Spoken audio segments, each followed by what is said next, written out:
Blooming Black, Book 4 in the darkly sweet Wicked Witches, Curses, and Kisses series. Chapter 1. Pitch. I stared in the mirror at my reflection. Nothing! I know you're in there. We need to talk. My pupils went darker. But other than that, nothing.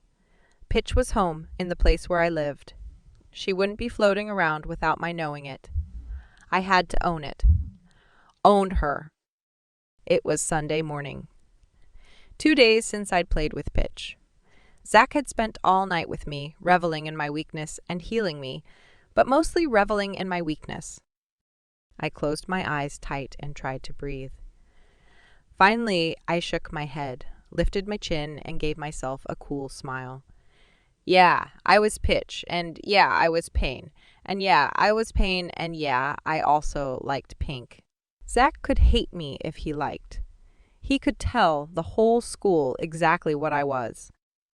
I could take it. I could take anything, but I didn't have to because it was over. I was only at the school to marry a mage and save my mother. I couldn't do that. Not now, not with Drake and Zach sinking their teeth into me. Drake. He'd come and knocked on my door, called me, texted me, but how could I face him after everything? I'd missed our Tuesday so I could skin Jackson. I'd put myself in the position of being vulnerable to Zach so he could carve into my soul. And now I had Pitch inside of me, the darkness I'd spent my whole life fighting, the darkness that would skin 1,000,000 mages if it meant hurting the one who had destroyed Poppy. I picked up my bag and floral-covered weasel cage and headed out. My perfect curls bounced as I walked through the hideously garish lavender common room to the door. There was no Zach draped over the couch. No Vinny glaring at me over her cup of coffee. Good. I'd call her later and explain everything. Not everything. The part where I had to go home for a family emergency, and that I was never coming back. My hip ached and I took a deep breath so I wouldn't scream or dig my nails into my skin and rip out the entire ugly thing. At least Drake's monogram was pretty. Zach's not so much. It was like the logo on Revere's favorite brand for mage tech. Of course, because that's Zach Stoneborough, the tech company with fancy gadgets that Revere wouldn't let me play with. Selfish mage. Like my adaptations weren't always an improvement, or at least more interesting. I stepped into the hall, then stopped when I saw the tall mage leaning against the wall between the cream pillars across from me. For a moment I thought it was Drake, but then he straightened and stepped out of the shadows. My heart beat rapidly inside my chest, a bird trying to fly home, but he wasn't my home. Ian, what are you doing here? My shoulder ached for my russet-haired mage. I missed him so much. What could I possibly say to him, to explain to him about Zach? Ian smiled the same smile as the first time we'd met, kind of shy, kind of sweet, a total and utter lie. I wondered if you could get me in contact with my new owner. I swallowed. Because I needed to deal with another wolf mage. I'd been so stupid to throw everything away and chase Poppy's lover. After all that, what did I have? A name. I'll ask her. He nodded. His smile so gentle and sweet. I'd appreciate it. It's hard to go too long without physical contact with the witch who owns me. I ran a hand through my hair and messed up my curls. Like it mattered. She did mention something about you. She thinks you're a good fighter, but too, easily distracted by. Anyway, she's perfectly willing to trade you to the female of your choice for the price of a few bags of herder supplies. He studied me for a long time. Herder supplies? Barium. Calcium carbonate. Copper. I can get you a list if you're ready to do that. He smiled, shook his head, and said, No thanks. I'll stick with her, or you, because you're the one who has my bond. I can feel it. Pitch dumped the fabulous Ian Featherwell on Penny Lane. Did she give you Zach, too? I licked my lips. Maybe. I don't want to talk about him. Look, Ian, you really should find another witch, because I'm leaving. He nodded at my bag. Do you need a hand? I can carry my own things, but I won't be here. You said something about physical contact. It won't be possible, so you should definitely think about that whole finding another master thing. Because, yeah. I walked down the hall, ignoring him when he started following me. We hadn't gone far when I stopped short. There stood Zachary Stoneborough, kissing a witch, not just any witch. Rhoda, my chem girl? Something inside me came to life as an angry, burning creature of the night that would rip absolutely everything and everyone apart. I struggled to breathe evenly. No. I wasn't about to let him trigger Pitch like Poppy loved to do. Not so soon after the last mess. I stood there, not 3 feet away from them, while Zach kissed her like he liked her. Like he really liked her, and she kissed him back. Tongue. Lots of tongue. And I just stood there while waves of fury rolled through me, leaving me cold and trembling. I put down my suitcase and cage and started clapping. Loudly, slowly. Until Rhoda broke away and gasped when she saw me. Hey, chem girl. Playing with Pitch's boyfriend. I thought you were smarter than that.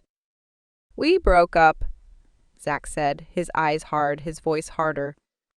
The twist in my heart was overwhelmed with anger, so dark and agonizing I could barely hold back a snarl. How sad. I'm sure she'll have a hard time finding another as devoted as you. What, did you break up an hour ago, or was it 15 minutes, and you're already on to the next fun little thing? No offense, Rhoda, but anyone who thinks that kissing Zachary Stoneborough is a good idea doesn't belong anywhere close to me. Rhoda's blue eyes went big while her lips parted. Are you firing me? Not that I ever hired you, but yes. You'll be permanently logged out of Darkly Sweet, and I don't want you to ever talk to me again. Zach sneered at me as I started to walk around them. Jealous, Penny? I whirled around. Like I care. I'm just upset because Pitch is going to rip Rhoda's face off, and I'm going to suffer for it. And that's exactly why you're playing with her, so that you can hurt the highest number of witches possible with the least amount of time and effort. I have to admit that your use of resources is strikingly efficient. Well done, Zach. Well done. And Rhoda, Pitch will hurt you, so get some good defense spells and healing potions ready. Rhoda lifted her pointy chin. I'm not afraid of Pitch. Then you're stupid. Almost as stupid as me. I gripped my weasel cage tightly and was almost past Zach when he grabbed my suitcase and yanked it away from me. Running home to your mother, Penny? Can't handle the mean mages anymore? Afraid of what I could do to you? I stood my ground and then said the stupidest thing possible that would hopefully hurt him the most. I'm moving in with Drake. He stared at me, his eyes widening and his knuckles turning white, before he turned and started walking in the direction of Drake's room. With my suitcase. What are you doing? I hurried after him, because he was really almost running. I'm helping you out. What are friends for? You're not my friend. No, I'm Drake's friend. He'll be happy to have you close so he can really mess with you. I'll be happy to have you out of my life. I swallowed down nausea and anger that kept on building. Good. Let me know if you want to trade the bond to Rhoda. You guys are cute together, and I don't want to see either of you again. He laughed. I'm just beginning to explore the possibilities. I do like Rhoda. Such a cute, sweet girl. But there are so many other girls that you would hate Pitch to rip apart. I'm only getting started. I lunged forward and grabbed the back of his shirt, pulling him around. Don't you dare touch any of my other chem girls? He glared at me. I glared back. Ian draped his arms over both of our shoulders. I really hate to interrupt such a tender scene, but if I may remind you, Penny, Zach, witches and mages can't fight. It's against all the laws. I'm not a particularly law. abiding citizen, but even I agree that it's a very bad idea. You too have issues, clearly, but you have to work through them in a civilized manner. Otherwise, I'll report you to somebody. Zack glared and shrugged his arm off. Who will you report us to? The headmistress. Drake. He grinned at Zack, then at me. And we're heading to him, so isn't that convenient? Zack scowled at Ian before he inhaled deeply and dropped my suitcase. He turned and walked off. I have better things to do than listen to Drake argue about ethical behavior towards witches. Much more enjoyable pursuits. He shot a look at me over his shoulder that made me grind my teeth. He was definitely going to try and seduce all my other chem girls, and I'd break them. Why? Because Zack belonged to Pitch, and Pitch was inside me, and this anger and malevolence would grow until I'd done something terrible. At least I'd warned Rhoda. I'd really liked her. Why would she do something that's stupid? What could she possibly see in Zachary Stoneborough? Had he shown her his Peter Pan's face? I really was going to kill her. No, just hurt. Kill, hurt, bonbons and hoe. Whose? I ran a hand through my hair, messing it up more. Ian came forward and fiddled with my curls, tidying them up. What are you doing? Grooming. What's going on with Stoneborough? I got the impression you were going a little bit further than Drake's room when you said I had to find someone else to hold the bond. Did you? I stared at him but didn't really see him. Instead, I saw Drake, his dark eyes with specks of green that sometimes looked neon. He's going to kill me. Because you own so many mages, or because Zack owns you? I gasped and tried to keep my breathing steady, but there was so much rage and so much pain, and so much utter stupidity. I sat down on the floor and unwrapped a lollipop, cellophane wrapper crinkling deliciously as I unveiled the dark cherry masterpiece. I stuck it in my mouth and pulled back the floral cover of Senor Mort's cage. I needed cuddling. Hello, Senor. Are you excited to go home? My mother would die when they raised the house, whether inside or outside of it. I shrugged. I can't help that, can I? Didn't I do my best? Didn't I try until I became a slave twice over? What else can I do? Nothing. I can't stay in lilac stories. Not anymore. I can't stay in lilac stories. Not anymore. I just really, really wish that I hadn't been so stupid. You should move in with Drake, Ian said, leaning against the wall above me. I think that's the perfect solution to all your problems. He raised his fingers and started counting off. It will infuriate Stoneborough. It will infuriate every female in Rosewood, and it will keep me from seducing you. I stared at him. Excuse me? You'll what? He slid down the wall so he was crouching beside me. What Zack did to you, binding you so he isn't defenseless against your whims. It's something that would tempt any mage. Like me, you're simply too sweet to be in control of so many wicked mages. I haven't ever tried to seduce you because you belong to Drake. But I could. I love Drake. I wouldn't be seduced so easily. At least not by anyone who isn't him. He laughed. A golden laugh that spread through me like a warm bath, promising me rest, relaxation, peace. It's not a matter of pride, Penny Lane. I can seduce you. I can seduce you. I can seduce anyone. I'd rather not because Drake would hurt. He'd hurt you. No. My betrayal would hurt him. Still, being owned by you, so sweet, so charming and virginal, it will be extremely difficult. Particularly if I think that seducing you would lead to you letting down your guard, letting me under your skin until I've carved into it along with Drake and Zack. I turned to stare at him. He was so golden, so rich and delicious. The scent of citrus and sandalwood wafted from his skin. I leaned over and inhaled before I pulled away and shook my head. If you're thinking about seducing me, isn't it a better plan not to tell me? He smiled, teeth sharp, perfect, utterly devastating behind his experienced lips. I don't think about much other than seduction. You owning me would make it personal, but for Drake, the effort that he's put into making you fall in love with him, it would be so sad to ruin it. I'm warning you so that you aren't an easy target. Use him to protect you from me. I shook my head and stood up. My hands were shaking. Use him just like that. Were you really going to leave without saying goodbye to him? That is an extremely dangerous idea. Dangerous? He studied me, and my heart pounded, but not from him and his dreamy deliciousness. It was Drake I saw, Drake's eyes darkening with fury. He'd said that he wouldn't let me go again. Was he serious? I stood up and kissed Senior Mort's head. Back in your cage now.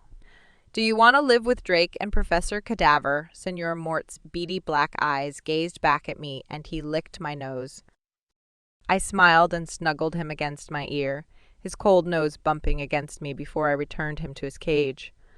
All right. Why not? What exactly do I have to lose? I've already lost everything. Not everything. You're still a virgin. I scowled at Ian. You!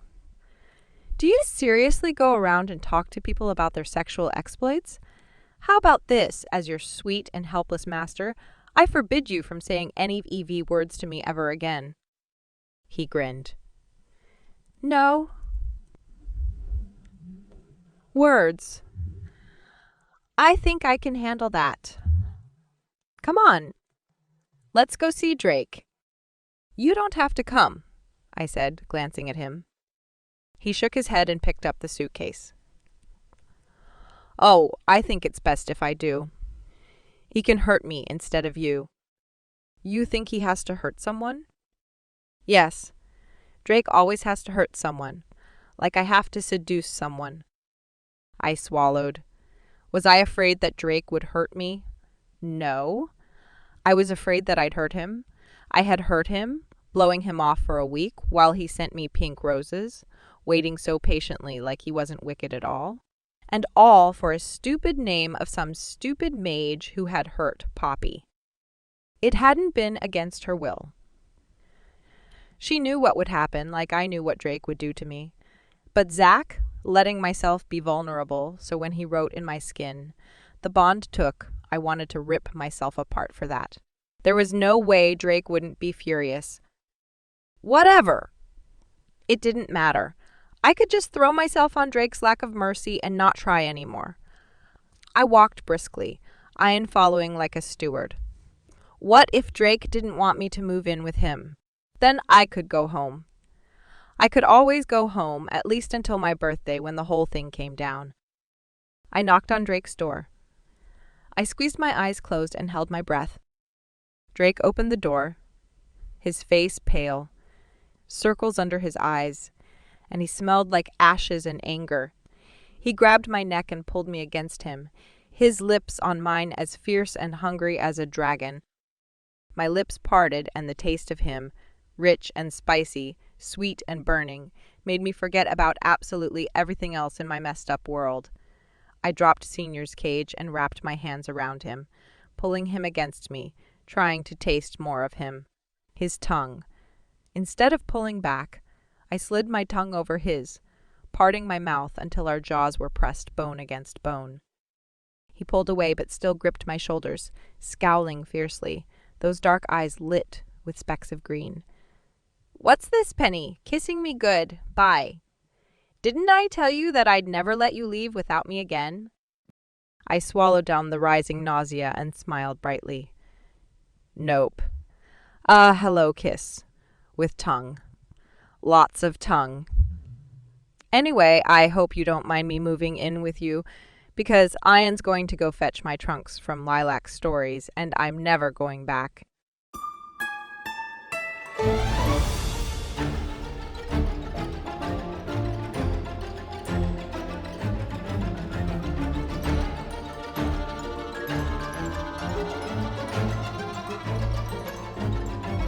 Blooming Black, Chapter 2. I stared at Penny Lane. Move in with me? I just kept staring at her. This was a hallucination, a spell, a dream. Drake? She cocked her head and bit her bottom lip. She'd put her tongue in my mouth. Was this really Penny? It could be wit in a glamour. Ian cleared his throat. Maybe you should move out of the doorway and close the door while I go get the trunks. Unless you don't want Penny in your bed. Drake. I blinked at Ian. He didn't belong to Wit anymore. He belonged to Pitch. And now Penny was having him fetch things for her. Did Pitch give Ian to Penny? Ian nodded slightly, glancing at the golden-haired witch. I still gripped and didn't seem to be able to release. In my bed, it was a growl. I shouldn't growl, but Penny only sighed and leaned her weight against me. If that's where you want me, I will let you ruin me any way you like. My heart pounded and my hands tightened, even though it would hurt her, and I would have to heal her and reset her spell. I pulled her against me, her forehead against my neck. She wrapped her arms around me and burrowed her face into my skin, her lips parting as she tasted my throat. I stared at Ian. He smiled a little bit ruefully and then pushed us into my room and closed the door. I held her trembling for a long time. I'd expected a lot of things, but not this. Of course not. When did I ever see Penny Lane coming? My eyes had trouble staying open as she tasted my throat, her tongue and teeth, while her warm breath spread a chill down my spine. I could take her to my bed. She'd just given me permission to do anything I liked with her, to ruin her. I pushed her away from me. Her lips were soft, her eyes hungry. You're starving. Her lips parted and she nodded, staring at my throat. I swallowed. Let's go get breakfast. I grabbed her hand and pulled her out of my room before I could change my mind. There weren't a lot of people up so early on a Sunday morning. Convenient because I would rip apart anyone who looked at my witch. I held her hand, keeping her close to me until we were at the small table in the corner. My table. I had trouble eating, but I needed to keep up my strength if I had to wrangle a Penny Lane today and tomorrow, and the day after that. I watched her eat, letting myself stare at her, the way she inhaled the contents of each plate like she hadn't eaten for a week. She'd eaten a little, but not enough. I took a deep breath and speared a sausage on my fork, nibbling on the end delicately, not like I wanted to sink my teeth into Penny and never release her. She tasted so nice. Her tongue, her throat, her wrists, ankles, calves, I frowned at. She was shifting a little to the side, like she had a bruise on her hip. Not a bruise. That's where Zach cut into her. Had he gotten her naked first? I exhaled and saw a curl of smoke. I held my breath and tried to smile. She was clearly panicked, coming to my room like the wolves were chasing her. I had to stay calm. I had to provide her with the safety and love she required. Thinking of that, being her safety and love helped calm me down. I brushed her foot with mine, and she froze, looking at me with enormous eyes. Her mouth. I smiled and brushed her foot again. She reciprocated, kicking me in the calf. I laughed, and she blinked, hastily swallowed, and said, "Sorry. I'm nervous." "Are you?" "Having second thoughts about moving in with me." She shook her head, sending her hair around her like whips of red gold energy. "No, it's just that Zach kind of, well, he owns me." She squeezed her eyes tight, every muscle on her body tensing. I watched her stay like that, as though she were wishing herself somewhere else. I put a hand on her shoulder, and she jumped. Her eyes opened slowly, and she stared at me with those desperate, beautiful, sweet hazel eyes, specks of gold calling to me. "Penny, do you want me to kill him?" She nodded her head. I smiled and leaned forward to kiss her. There were people in the dining hall, but I didn't care about who saw me kiss my witch.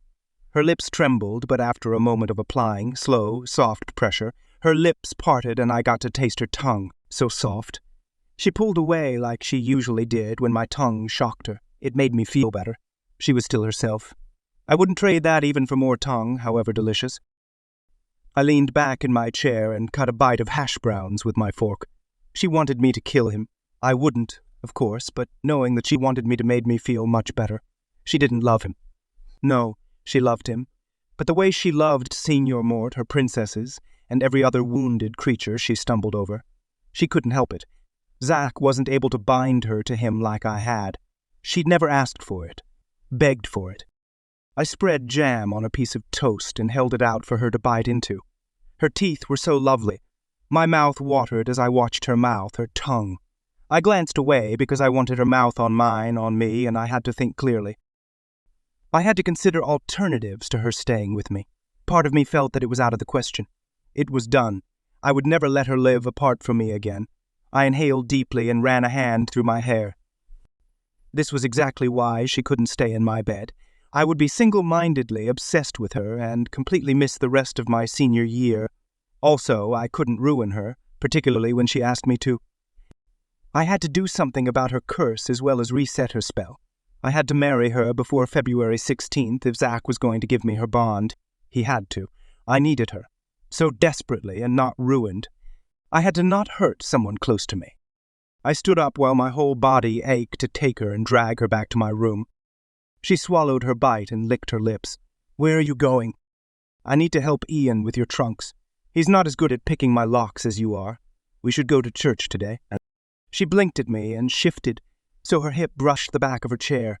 She flinched and then froze, her face showing a fascinating mix of rage and terror. "Church? Oh, sure. And then a tea party with Missy. That would be nice." I smiled and tried to breathe normally. It would be. Extremely nice. I bent over and brushed her cheek with my lips. I lingered, inhaling her skin. "I will see you." She leaned towards me, her eyelids heavy as she gazed at me when I pulled away. I forced myself to turn and walk away from her.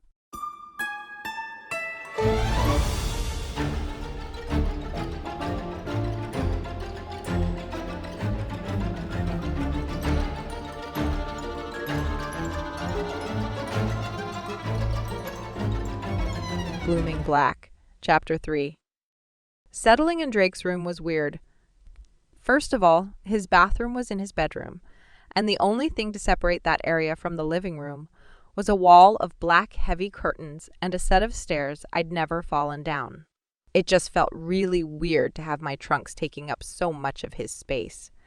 I went to the mirror over the sink beside the tub and stopped to study the elaborate cage Drake must have made for Professor Cadaver. It had tunnels and stairs, all contained behind thin metal wires, and it ran around the edges of his room. Professor Cadaver would be safe from Senior Mort. Good, also. Drake had spent a lot of time on it. I chewed on the edge of my nail at the thought of Drake putting together all those tiny pieces of metal with a mouse tucked in his pocket. He wanted to go to church with me and have a tea party with Missy. Just like nothing had happened. Was there any way that I could forget about Zach? I touched my hip, and it throbbed like Signor Mort had bitten it. Signor could bite it and break it. I shook my head. It didn't matter. I would just drown a Drake and forget about everything else. No more herders. No more herders. No more marriage contracts. Just Drake, love, and madness. After I had Signor Mort settled, I left Drake's room, locking the door behind me. He needed a much better lock. When I got to the car, the enormous forest green Savvy, my stomach lurched just looking at it. I shook my hair back and smiled brightly at Drake where he leaned against the door. He was so beautiful in his dark green suit, alabaster skin sprinkled with freckles and lips in a smile that was half mocking, half something else. "Showing up in your serious suit to take me to church. I'm going to think that it's impossible to torture you." He raised an eyebrow and glanced down at my mouth. "It's much more likely that I enjoy torture. The last time I saw you, you barely spoke to me, running off to find your friend like she wouldn't rip you apart if you need someone to hurt you." He shook his head and sighed. "Never mind. It's too inefficient. Hurt you and then heal you afterwards. Speaking of, what do you want to do about your protection spell?" He held the door open for me and watched me while I hesitated, fumbling in my bag for a lollipop. "Oh, you can tell that Zach." I pressed my lips together. "How about if I stay in your room forever so I don't need a protection spell?" He laughed and brushed my cheek with the back of his fingers. "Tempting, but I'm fairly certain your obsession for Szechuan chicken would be your undoing. I'm a little worried about taking you down today before we reset it." I licked my lips. "I'm fine. I'll just cling to you."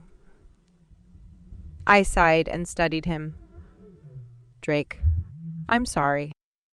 He glanced at me, eyes sparking with flecks of neon. I don't mind for some reason.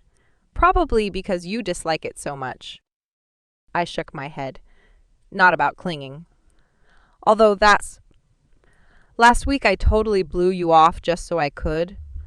Was there any point in lying about it? He went around the car, got in, and started the engine. You're Pitch's friend. I've known for a long time.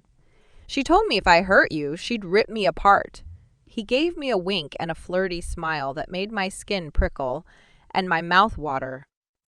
I gripped his hand and squeezed it. Oh, that's so embarrassing. He nodded soberly, lips twitching slightly on the corners. He wasn't angry anymore. I exhaled and leaned my head on his shoulder, gripping his hand while he drove down the hills towards Fairfield. I love this suit, I murmured. He brushed the shoulder of my jacket, fingers slipping beneath the edge to my bare skin. I'm rather fond of your ensemble as well. Green looks very good on you. His voice was a purr, a rumble that made me think he was talking about something like him on me. My breath caught. Are you really okay with me staying in your room? No. Okay suggests a level of indifference that I am far from feeling. It's brilliant. Think how much easier it will be for you to traumatize my wardrobe. Think of how much simpler arranging tea parties will be. I would like you to contact your stepfather, request that he assist in resetting your spell this afternoon. I blinked and sat up, turning to stare at him. He smiled with a slight tilt of his head. Otherwise, it will take 3 days. You'd miss another Tuesday. I bit my bottom lip. Revere would not be ecstatic to hear that I was staying with Drake without any possible marriage. I don't know. He's kind of old-fashioned. I don't think he would approve of me staying with you unless we were. I looked out the window at the dark trees that stood ominous, whispering, beckoning me to come and run through them. I see. What if we were engaged? I froze and then turned to glance over my shoulder at him. He was driving, not staring at me, which was good, but how could I tell whether he was serious or not if he didn't look at me? What? Engaged. People get engaged, sometimes even before they marry. I guess if we were engaged, Revere would be okay. Maybe do witches get engaged? I thought it was all contracts. My heart pounded. He couldn't be serious. No, of course not, but it was everything I wanted. Well, I've been meaning to talk to you about that week when you neglected me so terribly. Missy, too. Also the princesses. We all agree that I missed you. You see, I watch telenovelas quite a bit. I took a deep, shuddering breath. Without me? I know, I should have waited, but I'm not the most patient mage. Somewhere between Enrique declaring his love for Maria and Pedro spying on Helena. I realized that I like some things about you. Basically all of you. I love some things about you. Basically all of you. I love some things about you, but I really like you. You love things about me? Like your weasel. I love Senior Mort. And I love your surprises when I don't hate them. I'm never indifferent. So my point is that I think it would be just as well if we were engaged. Engaged? So like a ring and stuff? Ring, right. I don't have one of those. I do the dragon one, but you didn't want it. I opened my mouth and closed it a few times before I could think of something sane to say. Are you proposing to me? He shot me a glance that seemed almost terrified. Is that what this sounds like? How horrifying. I laughed and shook my head while my breathing stabilized. Okay, so not proposing. Do you mean something fake so that Revere doesn't mind my trunks taking up all your space? He coughed and cleared his throat. To be honest, I think it's the telenovelas. I just watched Sweet Maria's Wedding and I just started to tear up and really feel emotional about it. I just thought, what I need in my life is a wedding. That's the one that ends with Marionetta coming in and shredding Maria's wedding dress with a knife, and then stabbing Enrique and 5 other people before they're able to drag her away. Drake nodded, and I let out a breath. Okay, I'm so confused. I gripped his hand while nausea tangled with my thoughts. Right. How about we tell Revere that we're engaged, and that we're working on a contract and forget about how sincere it is or not? I am clearly over-emotional about the entire topic of marriage after that touching and truly romantic telenovela episode, so I'm possibly not in the best state of mind to decide for certain. I put my head on his shoulder and slid my hand down his beautiful jacket until I reached his fingers. I love you. I would love to be fake engaged to you. I accept. What shall we do for a ring? What is that poem? I don't particularly want a ring that was in a pig's nose. No offense, but a girl has to draw the line somewhere. He exhaled and gripped my hand tightly. I appreciate the heads up. Although now I really want to find a pig with a ring in its nose. I wonder how hard that would be in Darkside. I elbowed him. You like me. He kissed my head before he straightened up. So much that I'm willing to propose a semi-pretended engagement. Semi-pretended? He took a turn that kind of left my stomach behind while nausea started building. I slid down his chest and turned my face into his stomach, inhaling deeply the scent of burning black cherry that made my mouth water and my teeth ache. 1 bite. Maybe 2. He liked me. Since witches and mages don't really do engagements, it can't be entirely pretended. I moaned. Drake, I think I'm going to throw up on you. His hand slid over my head and shoulder, down to rest on my side, where I was missing 2 ribs. Yes, it's always worse without your protection spell. You should probably climb in back. No. Really? You want to throw up on my extremely sober church suit? How sober can Green be? I'm obsessed with you. You're really going to let some obsessed girl stay in your room. You must be mad. Furious. Also, green depicts jealousy, not drunkenness. What color is drunk? Yellow. You just made that up. Yes, I did. Will you help me change the world's perception with me? It's not much, but everyone needs a cause, something they can live and die for. Will you join me, Penny? For better or worse? I sat up, gripping his hand. For the sake of Yellow, changing its reputation from one of cowardice to drunkenness, I am with you, brother. To the end. Then I threw up.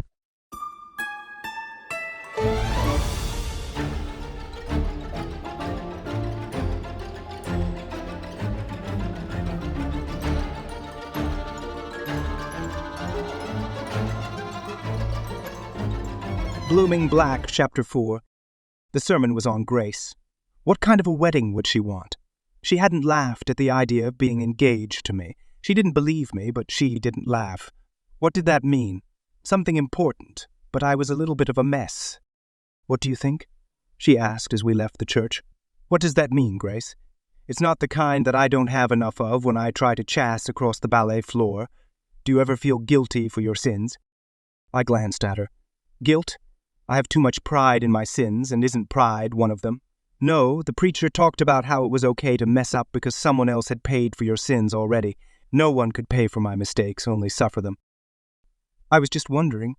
When I first came here, I was trying to make friends with nice witches and mages, so I tried to be as sweet and nice as possible. You know that I'm not that sweet since I tied you up, and, I've kind of done some terrible, horrible things. And you feel bad about it? She nodded and grabbed my hand, tangling our fingers together. I smiled and tugged her closer to me as the cold wind blew. I said, That's how you learn and grow, right? If it weren't for mistakes, we'd still be the same as we were before we knew that we could fall. Besides that, falling is a rush, one of my favorite things. She tensed up and gripped my hand tighter. I hate it. Do you really think that you can change? That you can learn from your mistakes and not make them again? Yes. You can also make them your defining characteristics. She gave me a subtle smile, like your arrogance and ego. She started spinning both of us around, her head back so her hair brushed the snow. I laughed and pulled her into my arms when we were dizzy. Be careful, Penny. You wouldn't want to fall off the curb. I brushed a rebel curl off her cheek and bent to kiss her. She melted against me, her hand sliding up to tangle in my hair. My heart pounded. My back seat was extremely roomy, and she didn't mind me ruining her. Someone cleared his throat behind me. I immediately straightened. I should have noticed someone coming so close. I held Penny protectively in case the old preacher man tried to burn her or cast out a devil or something. He smiled cheerfully, eyes shining beneath his round spectacles. Have you two dated long? We're engaged, I said, almost a warning like he was going to try to steal her away or something. What was wrong with me? Penny only liked wicked mages. I was perfectly safe. He raised his eyebrows. Congratulations. When is the happy day? Penny shook her head. We're only pretending to be engaged, so my stepfather doesn't mind that we're living together. She elbowed me and whispered, Don't lie to popes. He laughed. I'm certainly not a pope. I do suggest strongly that you refrain from lying to those you love. Lying is always something that does more damage to the perpetrator than the victim. Penny frowned at him. That makes no sense. Suppose you were a psycho killer. If you told people, they'd kill you. If you didn't, you'd kill them. But you're assuming that killing someone else is more positive for you than being killed. Think of historical figures. Those who live on in infamy killed others. Those who changed the world. They were killed. Power, influence, good. It's often the complete inverse of the rational process. Happiness is taking as much as you like and living life without consequences, right? Wrong. Studies show repeatedly that selfishness leads to misery while giving to others, serving, connecting, putting yourself in situations of discomfort for the sake of another. That's where happiness is found. We are not rational creatures. We are immortal souls encased in rough matter. I pulled Penny away from him. His words were too compelling for her to withstand, particularly if she felt a lot of guilt. She'd be confessing to him all sorts of things. Thank you, preacher. That's very illuminating. He beamed at me. You aren't a believer, but you're here for your sweetheart. Love is a beautiful thing. We're having a Valentine's social in a few weeks. You're welcome to join us. I smiled politely. We're usually quite busy, but thank you for the invitation. Penny, come on. We walked away from the church, the wind bracing, sweeping away the cobwebs in my head. It sounds nice. Having a soul or living irrationally, hoping for an uncertain eternal reward. She laughed and pulled me around. The Valentine's social. Mrs. Harmon has those legendary cooking skills. I glanced back to see if the preacher was watching. He wasn't. I stepped into her and kissed her, hard, aching, yearning for her taste and tongue. When I pulled away, she was breathless, big eyes and soft lips. What was that for? I turned and dragged her to my civil fun. Also, talking about guilt makes me want to do something shocking, like kiss you in front of a church. I still don't feel guilty, though. I'll have to try something else. In my back seat, on a Sunday morning in a fairly busy part of town, getting arrested for indecent exposure wasn't on my list of things to do with Penny that day. It did sound fun. Another time, after she was safely married, there would be no ruining, not this time. I glanced at her. What? I love that you torture me with church. You're the one who wanted to go to church today. That's because I love it when you torture me. Didn't I say that? I kissed her hand and opened the door for her before I walked around, glancing at the people who couldn't help but watch us. Penny certainly made an impression. She didn't try to blend with humanity, but she was so sweet. Did you like the preacher? I asked once I was safely in the front seat instead of the back. Penny shrugged and fastened her seatbelt. He's very passionate about his beliefs. I cleared my throat. Do you think that he performs at funerals? He didn't do Lulu's, did he? No, but he has a very beaming yet sober face. It's a difficult combo to pull off but might work for funerals and weddings, which would be convenient since he must do a lot of those. How many funerals can a town of this size have? Weddings. I don't know, but weddings happen often. Penny rubbed her arms like she was cold. Her voice was sad. I wouldn't know. I've never been married. Why was she sad? Did she really want an estranged marriage? She would have to get over it because when I married her, she would see me at least once a day, plus extra on Tuesdays. Really? I would never have guessed. You have that aura about you. The married aura? No, that's just my hair. Drake, why don't you want to get married? I opened my mouth and closed it.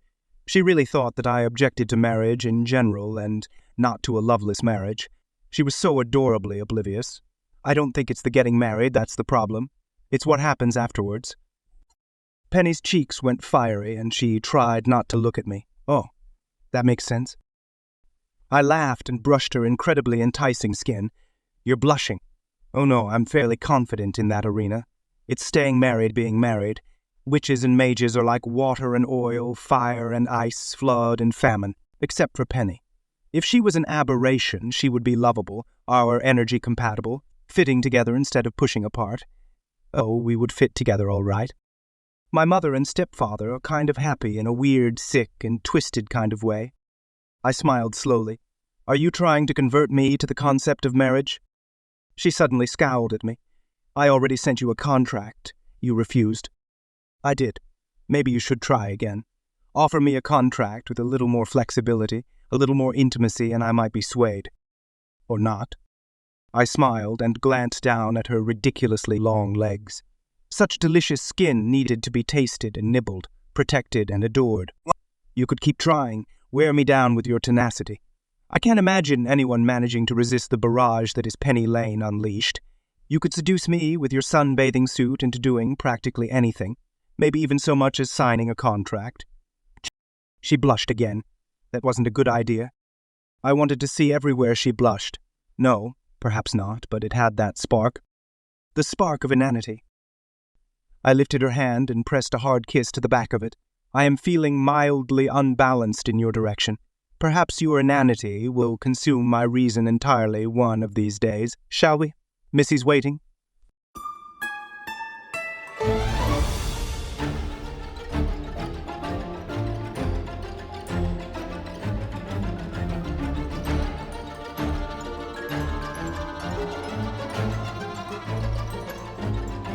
Blooming Black, Chapter 5. I clung to him on our ride to the hospital, and then spent an hour or two sitting at the elaborate tea table not staring at Drake. But it was so difficult when he was so deliriously handsome in his suit, and when he glanced at me like I was one of the perfect eclairs on his plate that he wanted to gobble up. Missy kept looking between the two of us, a slight frown on her face. He missed you on Tuesday. Her one gray eye stared at me before she bit into a stack of 3 macaroons. I glanced at him, leaning against the wall and chatting with the guy behind bars, the necromancer's pet. That's what Drake called him instead of Carl. I had a lot of things to do. Oh, I winced because the way she glanced away, like she'd accidentally forgotten that to me. She couldn't be worth as much because she was just a human without magic. I covered her hand with mine, ignoring the crumbs. I knew what it was like not to have magic and to always feel less because of it. What would Drake think of me if he knew? It didn't matter. I couldn't save my mother. There's a mage I really want to end. I shut out everything other than the anger. The need for his pain. She pursed her lips. What did he do? He hurt someone. She trusted him. She let him. I gripped my teacup with shaking fingers. She did everything I was doing with Drake. But who would get vengeance for me? Not that I was doing a good job. All I had was a roll of the wrong mage's skin. It was starting to feel like vengeance wasn't my talent. She loved him. It wasn't a question. I nodded and gazed over at Drake where he didn't seem to be listening, but he probably heard every word. Mages are terrible. It's going to rip me apart when he's done with me. He smiled, showing teeth made for ripping out hearts and throats. She cleared her throat. He's not going to be done with you. I turned to stare at Missy. You said that before, but it doesn't make sense. She shrugged and fiddled with a lady finger. Dark-side mages, they get fixed on a female. They call it love, obsession, possession. possession, and it brings out all their jealous tendencies. Narcalo didn't love me. I mean, I was just his pet. But he still guarded me like I was his treasure. He would never have been done with me unless he personally destroyed me. No one else was allowed to have a morsel of me. I winced and couldn't help but glance at the eye that was sewn shut. Morsels? Daysider mages aren't like that. My father, I trailed off as a gripping agony speared through my spine, triggering nausea. I bent over my knees, gasping, and Drake was right there, his hand on my back, his voice low, muttering in Darksider. Penny? He cupped my face and gazed at me while I tried to focus on him, his voice instead of the agonizing terror that had me trembling and weak. I think the tea party is over. We need to reset your spell. Come on. He scooped me up in his arms like I was a doll. You are extremely heavy. Thanks, I muttered, pressing my face against his neck. He smelled so wonderful, I almost nipped him. But we were in front of all his whatever the humans were to him. Clients, maybe. He carried me out of the room, down the hall, across the parking lot, and didn't stop until he'd stowed me in the back seat. I'm fine. I want to sit by you, I said before another wave of agony had me folding in half, arms wrapped around my knees. I'm flattered. I'll have to hire a chauffeur. I've been thinking about the mages who may at some point or other need to heal you. We should have a circle of mages. It would make the process faster, and it would make it less likely that Zach would rip apart your spell the next time. No. He glanced over the seat at me, his lips pursed. You like him ripping apart your spell? I shuddered. Drake, I don't want to ever see him again. He nodded. I get that. I personally love the sentiment, but it's not actually possible. You are bound to each other, are you not? I shrugged. So, I got to watch Ian and Zachary suffer. I got to experience it myself after you tied me up in the woods. You'll both require moments of close proximity. I understand that you're angry for his betrayal of your trust, but he's Zach. He can't help himself, and we are his only friends, unless you... Count Finney. I stiffened up. I couldn't help it, so I should forgive him. Give him grace or whatever. No, don't forgive him, but don't be irrationally angry when it inconveniences you. You own him, so you can force him to heal you if Pitch protects you too enthusiastically. You need Zachary in the circle because we like to learn from the past, as we heard in today's sermon. Zach needs to have access to healing you. Investment in your security, or he'll rip it apart. You'll let him because you still trust him. I glared at him. No, I don't. He laughed and reached back to squeeze my fingers. He seemed almost relaxed. Should we invite Signor as well? With Revere? Are you insane? I withdraw the question. Absolutely not. Never he'd be more furious than Revere if he found out that I was giving up and just living with Drake for the sake of mad love. All right. No, Signor. Ian is an excellent healer. He's also a good friend of mine and someone that you own. So that's Revere, Jasper, Ian, and Zachary. Who shall we get for the witch? Would your mother? I reached forward and covered his mouth with my hand. No, she's busy. How about someone from your family? He scraped my palm with his teeth, sending a shivering awareness through me before I pulled my hand back and wiped his saliva on my skirt. I should have licked it. I was supposed to be obsessed. My aunt would be an option. She's a little bit irritating, but not bad for a witch. The one who reads romance novels? He cleared his throat. That's the one.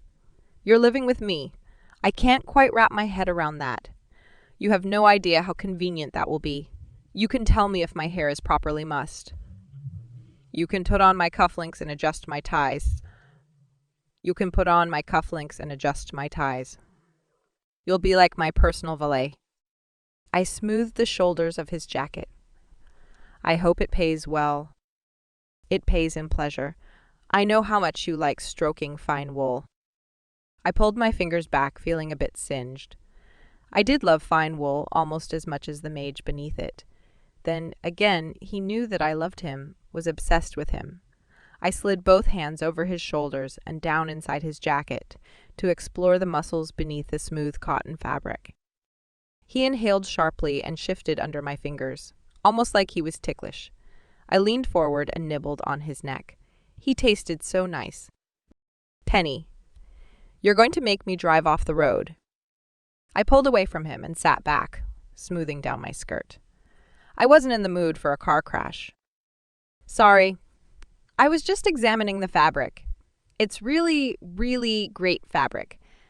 Speaking of payment, if you reset my spell, we'll have to work out the payment beforehand. He growled. You are ridiculous. I know it's hard to remember, Penny, but I, the exquisite Drake huntsman, belong to you. You can't pay for something that you already own, unless we're talking about taxes. There should be some kind of mage tax. I'd collect it in lollipops or bedazzlement, maybe mustaches. I giggled in spite of the nauseous terror building in my stomach. Maybe mustache kisses. He cleared his throat and gave me a glance over his shoulder as smoldering as it was delicious. You do know how to tempt a mage, Penny Lane. My cheeks went hot. Only the crazy ones. Drake, was Missy right about mages not usually leaving their witches? Darksider mages often murder their witches but not leave them. It's not a terribly healthy formula, is it? But you aren't like that. That's darkside mages, right? You belong to me. You will always belong to me unless something very strange happens. Knowing you, it's inevitable. But I like to think there are very few things quite so strange in this world. I don't see how I could possibly let you go. A week without you, plaguing my dreams and tormenting my wardrobe, and I'm on the brink of madness and despair. When we get back, I'm likely going to find Zach and pull off his limbs for touching you. It's handy that Lester's so good at growing them back. He threw me another debonair smile that made my stomach twist in a different way. I reached over the seat and gripped his shirt. You mean on the brink of sanity and hope? I understand that you're not comfortable being there, so I promise not to disappear like that again. He covered my hand with his. You can disappear, but next time I will track you down and drag you to my cave. I managed to not do more than tangle my fingers in his hair for the rest of the drive, and only threw up once, even in the back seat. Blar. I needed to reset my spell, but Zach, shudder. If he didn't want to do it, I wasn't going to make him. That would only start us making each other do stuff, and we'd both end up at the bottom of a cliff. When we pulled up to Drake's parking space, Vinny was standing there where Drake could hit her if he wasn't careful. He slammed on the brakes and she came around to my door.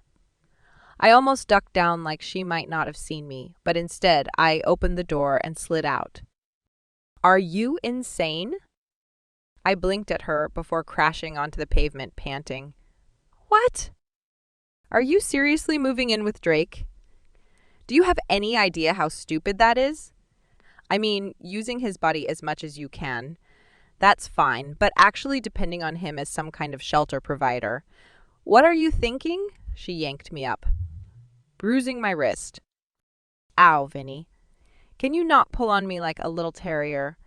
It's fine. I'll be like his valet. Because that's such a noble profession. You'll be like a prostitute valet, only without the pay. What happened with Zach? He's gone completely nuts, trying to pull an IN and seduce half the school, and he's not failing, and you running into Drake's arms like you've forgotten what kind of an egotistical, self-centered, sadistic mage he is. You're acting like an idiot. Drake cleared his throat. I would like to point out that since egotistical and self-centered are synonyms, your objections lack weight. You're being extremely dramatic. I love it. Reminds me of telenovelas. What character would she be? Penny, scorned lover. Were the two of you lovers? I rolled my eyes. He didn't need to elevate the level of ridiculousness. Then again, why not? Vinny, it's not like that. I can't take Zach anymore, and he won't let me change rooms, so it was either Drake or home. Home? Drake's voice was suddenly careful and cold. And you couldn't talk to me about it? It's not like I don't have some sway over that imbecile. What did he do to you? I shook my head. I don't want to talk about it. Why not? Vinny edged me back until I was against Drake's car. She was so furious, her black spikes quivered and her black eyes burned into me. Why was she so mad at me? Oh, because I was her friend and I'd kind of bailed on her without saying anything. Macaroons and peanut brittle. I had to have a good reason or she'd feel like I didn't care. I took a deep breath before I said everything as fast as I could. He broke my protection spell and branded me when I was unconscious. Her eyes widened, then narrowed. You're kidding me. I shrugged. I guess Pitch and Zach broke up. She kind of gave me his whole binding thing, so Zach didn't want to get stuck as my slave, so anyway, I don't want to talk about it. Why did they break up? Didn't you see the tourney? He didn't follow the rules. Vinny scowled. But it worked. Taking out Ian with the holograph was brilliant and creative. It was insulting and egocentric. I mean, that's what Pitch thinks. I guess. She's kind of a diva. Have to follow her rules or she doesn't handle it well. Are you serious? A diva, she snickered. Is that funny? Kind of. I mean, all that terror, but can't handle a little bit of chaos. What a loser. I rubbed the back of my neck. Yeah, such a loser. Someone who never loses. Anyway, I'm going to go. She grabbed onto me again and glared at Drake. We're having girl talk. You can go. He raised his eyebrows. Can I? I can also not. What could you possibly have to talk about that didn't involve me? Egocentric, right? When the sin becomes the identity. Such a tragedy. He crossed his arms and stared at Vinny, his mouth in a line that only an idiot would cross. Vinny hissed and dug her nails into my arm. I mean, if she'd had nails, they would have dug in. I'd still have bruises. Peanut brittle and cupcakes. She was clinging to me like I was her teddy bear or something. Because I was leaving her and I was supposed to be her friend. Drake, I'll see you later, okay? I think we have to talk about you without you around because otherwise you'll know how obsessed I am with your socks. It's a secret, but still all about you. He gave me a long look before he smiled and winked. All right, I'll let you two go into dinner without me. But Penny, you need to contact your step. Father, so if you're going to do some serious female bonding like throwing herders or watching horror movies, I suggest you call him first. I licked my lips. What are you going to do while I'm talking to Vinny about you? I'll probably go talk to a circle of mages about you. Sounds like Zach will be a pain to track down. Pete will have to storm witches' bedrooms. That's going to be hilarious. Ian could help, but he'd get distracted. He waved absently and turned, walking out as though he were far too cool to care whether I was staring at the way he filled out his suit or not. Vinny did the same until he was out of sight. Then she punched me in the stomach. I oomphed and folded over. She grabbed my shoulder and yanked me upright. You're Pitch's herder maker? I struggled to breathe. You just punched me. You didn't tell me that you're the greatest herder maker in the world. You're letting Zach know all about your herder making skills? All those super secret techniques kept from mages for millennia? How could you be so stupid? Okay. This was not what I expected. They're my own techniques. Mostly. I don't have magic, so I have to adapt and that. How can you make such great herders without magic? She glared at me with those bright, fierce terrier eyes, arms crossed, which was nice because then she wouldn't punch me again. And then I wouldn't have to fight her and kill her. I licked my lips and fought down the rising craving for her blood. I didn't need that. Can you keep it down? I looked around furtively. I cast a spell. No one can hear us. I have foresight. I don't go around and show freaking Stoneborough, mage tech mafia family, herder maker secrets. Seriously, you're just unbelievable. You deserve him sticking his logo on you. Except how dare he? Because you've been feeding him your tech. Now he thinks he owns you? Screw that. We'll burn him. No, you'll have Ian and Drake burn him, alive, screaming. And you know the girls he's after, all your chem girls, plus Mariana. Piss. Face mage. I need a lollipop. I licked my lips. Maybe you should take it easy on the lollipops for a little while. They don't seem to be helping. She lunged at my face and hissed. I'm fine. I'm just great. Except that the poor helpless mage I was stupid enough to take responsibility for is somehow as diabolical and evil as Ian and Drake combined. All he needs to do is beat up the entire school and he'd be the ultimate mage. Sounds fun. You still own him, right? She glared at me. Yeah, but it's not a strong bond, and he's used to agony, so it's not like inflicting torment on him is really going to influence him all that much. Jerk. That's Drake who promised that Zach wouldn't be any problem. Not that I believed him, but it was definitely a lie. Maybe we can tie up Zach and put a spell on him so he forgets everything about the herders. I grabbed her arm. It's fine, Vinny. He's not going to tell anyone. He swore to me with blood and everything that he would keep all my herder secrets. I thought it was kind of overkill. You know, blood oaths are kind of disgusting. She stared at me. He swore himself to secrecy. He is such a weird mage.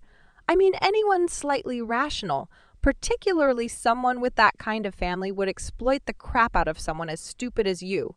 Seriously, I just can't fathom a witch as stupid as you. I know. I'm an idiot. Always have been, but I blame my mother. She's even more idiotic than I am. How can I fight against my own genetics? She shook her head. Lame excuse. So what was Drake saying about a mage circle? Is that like a kinky thing? I blinked at her. She didn't sound like that would be bad. At all. They're resetting my protection spell. My stepfather will be there. Where is your mind at, Vinny? Macaroons and bonbon. I'm not the one moving in with the hottest guy at school. Well, it's not like that. We're just, I sighed. I couldn't seem to finish sentences today. What happened to Jackson? I hope you didn't hurt him. It would be better to kill him and hide the body. I blinked at her. I opened my mouth to say something, then turned and started walking. I couldn't. It had been a pretty horrible, awful, miserable weekend, what with Pitch and Zach and I would have to see Zach again. Drake's reasons were completely rational and logical, but still I did not want to see Zach anytime soon. Or ever. Jackson. I owned him, but I still probably wasn't supposed to skin him alive. There were probably rules about that. I mean, if he let me, it might be okay, but he'd been protesting pretty volubly, you know. Those screams. I shuddered, but part of me smiled. Pitch. It had been so nice not to worry about Pitch killing everyone I loved. Nah, she wasn't death, just pain. How would Drake do with massive pain? I shook my head. He was precious, my heart, like all my darling pets wrapped into one wickedly sweet smile. Vinny, I'll meet you at dinner. I need to call my Dad, if you're done screaming at me, that is. She grabbed me into a hug that made me freeze before she pulled away with a scowl. 5 minutes. Don't make me wait. She whirled around and stormed off, boots echoing off the pavement. I smiled slightly and walked into the garden. The snow wasn't very pretty, kind of gray and dirty looking. I pulled out my phone and called Revere.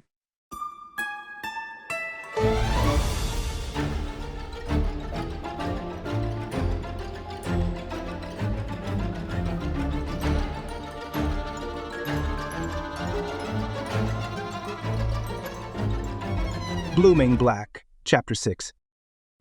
I didn't rip off his arms. I punched his face until it was bloody while I held him against the edge of the parapet on the roof of Rosewood. I'd probably throw him over the edge when I was finished with him. Zack laughed, his split lip spread above his gleaming grin. You could just ask me to be your source. You don't have to beat me bloody first. That's inefficient. I'll have to heal and therefore be less useful to you. You're always talking about efficiency. Shouldn't she be in your room about now? I yanked him closer to me so I could make out the burning blue in his eyes. She belongs to me. Don't think for a moment that I won't rip you apart if you attempt anything like what Whitley did with Ian.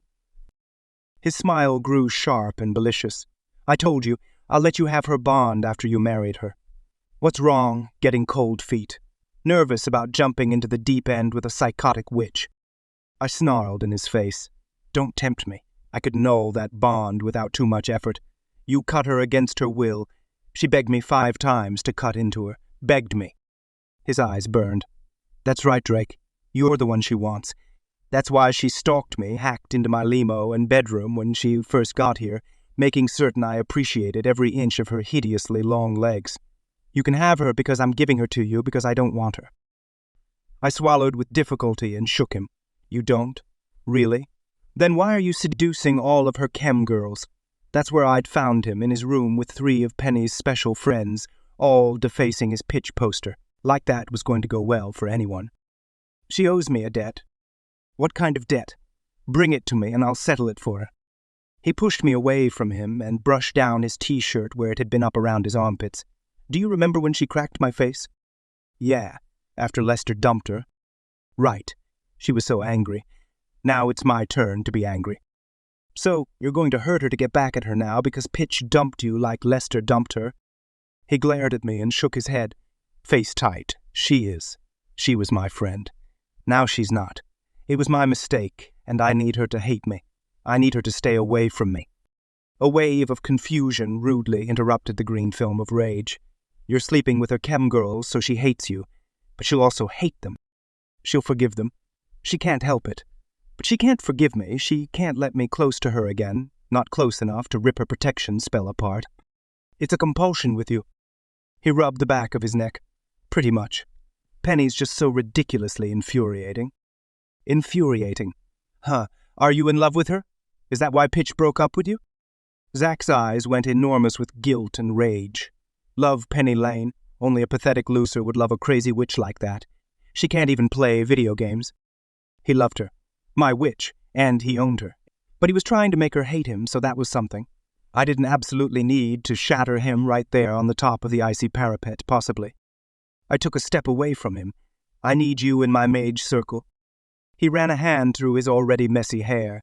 I have an appointment. Sorry. You'll have to get along without... I took another step away from him. I said that I need you in my mage circle.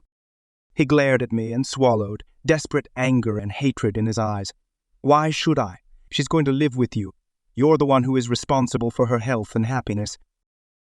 And just like you, there's every possibility that I might break her, only I do it more thoroughly.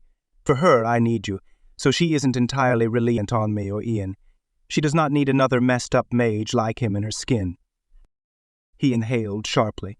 Drake, you hurt her, and I'll kill you. Good. And if it comes to that, get Teddy Prince to help you because I'm going to be very difficult to kill. I'll let you know what time it'll be after I hear from Penny. Her stepfather will be there. I sounded excited about that. I should be excited about something.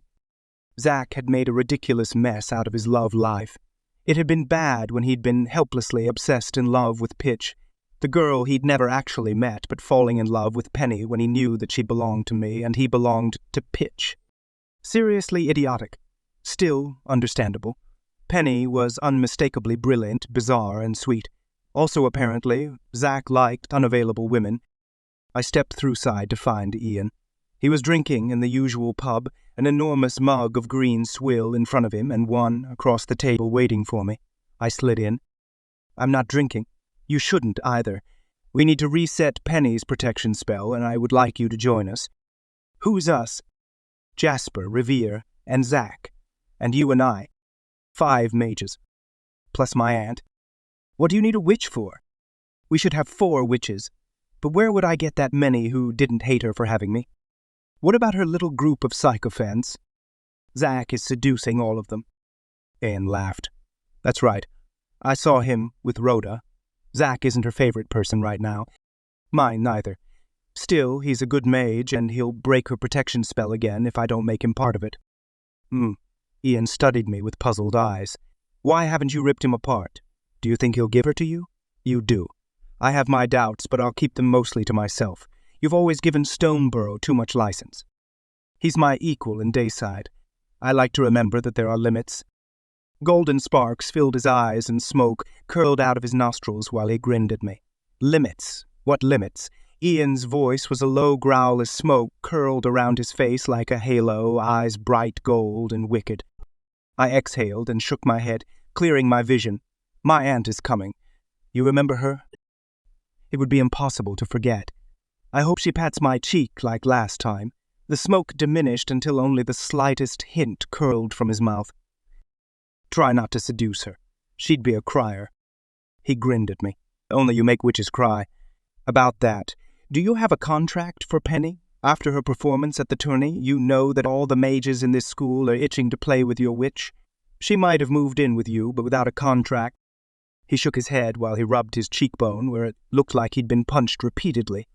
I suppose I should inform you, rather. I am her mage. If she touches me, I have to accept that.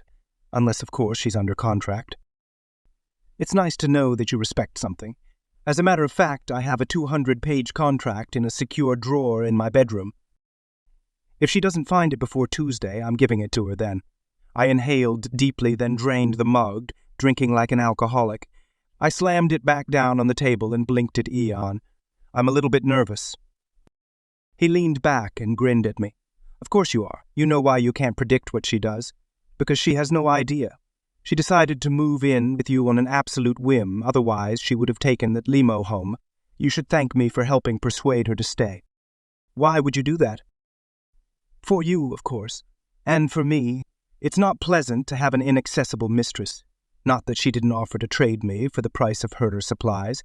What would sweetly oblivious Penny be doing with herder supplies? I glanced at him. No idea.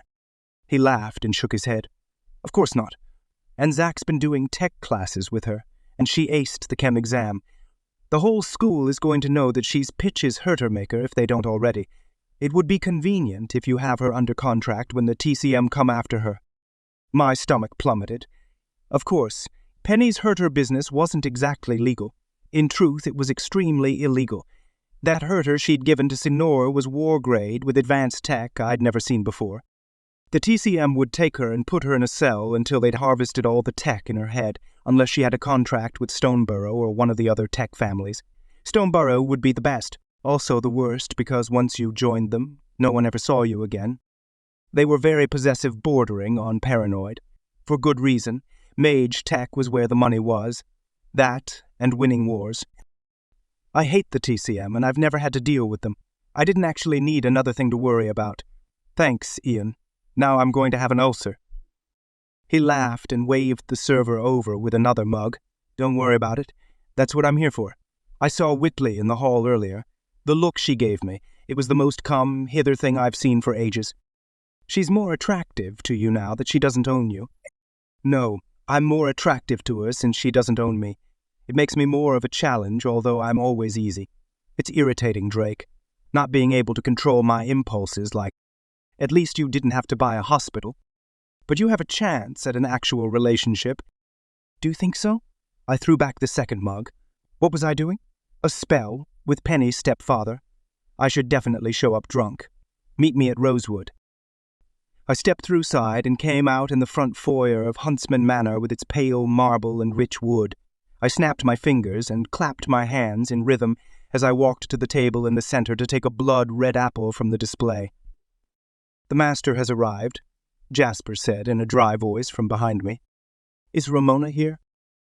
"It's Aunt Ramona, darling."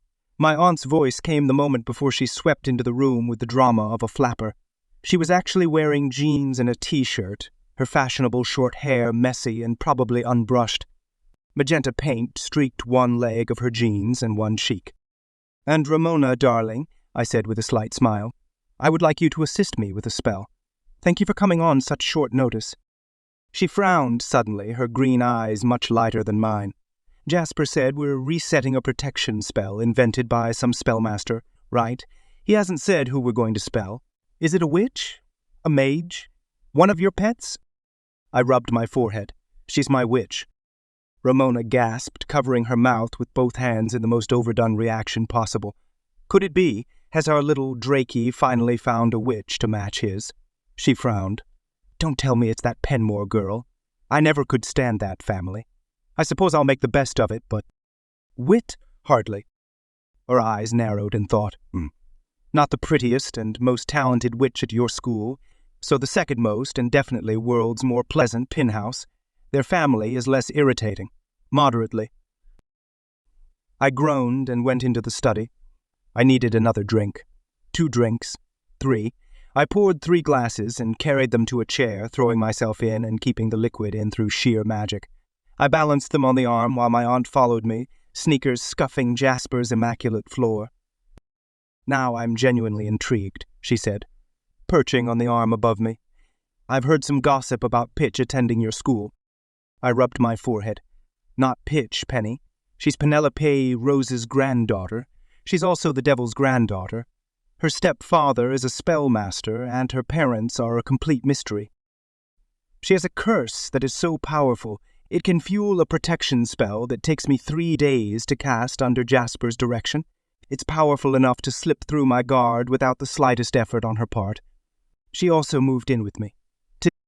She swayed as though she would fall on me. A cursed witch. And that kind of family? The devil of Darkside? The actual devil of Darkside. You're eyeing with that kind of witch? Do they allow unmarried witches and mages to live together? That's so progressive. When I went there, the headmaster would have thrown you out at the slightest hint of scandal. I shot her a glare, daring her to fall over on top of me and spill my drink. Penny Lane isn't like any kind of witch. I'm completely out of my depth. I'm also going to offer her a contract. The marital kind, if I get up my nerve. I drank deeply. She frowned at my glass. "You drink too much. What does your father think?" "Of course he doesn't know." I cleared my throat. "Actually, he's gotten involved with things. You see, how to explain this as quickly as possible? Penny's involved in a war with a deception sorcerer who uses the Kree as this personal assault team in order to capture Penny and therefore Pitch." My aunt's puzzled face shifted to something a little more calculating. This sorcerer gave her the curse. Why? Where is her father in all of this?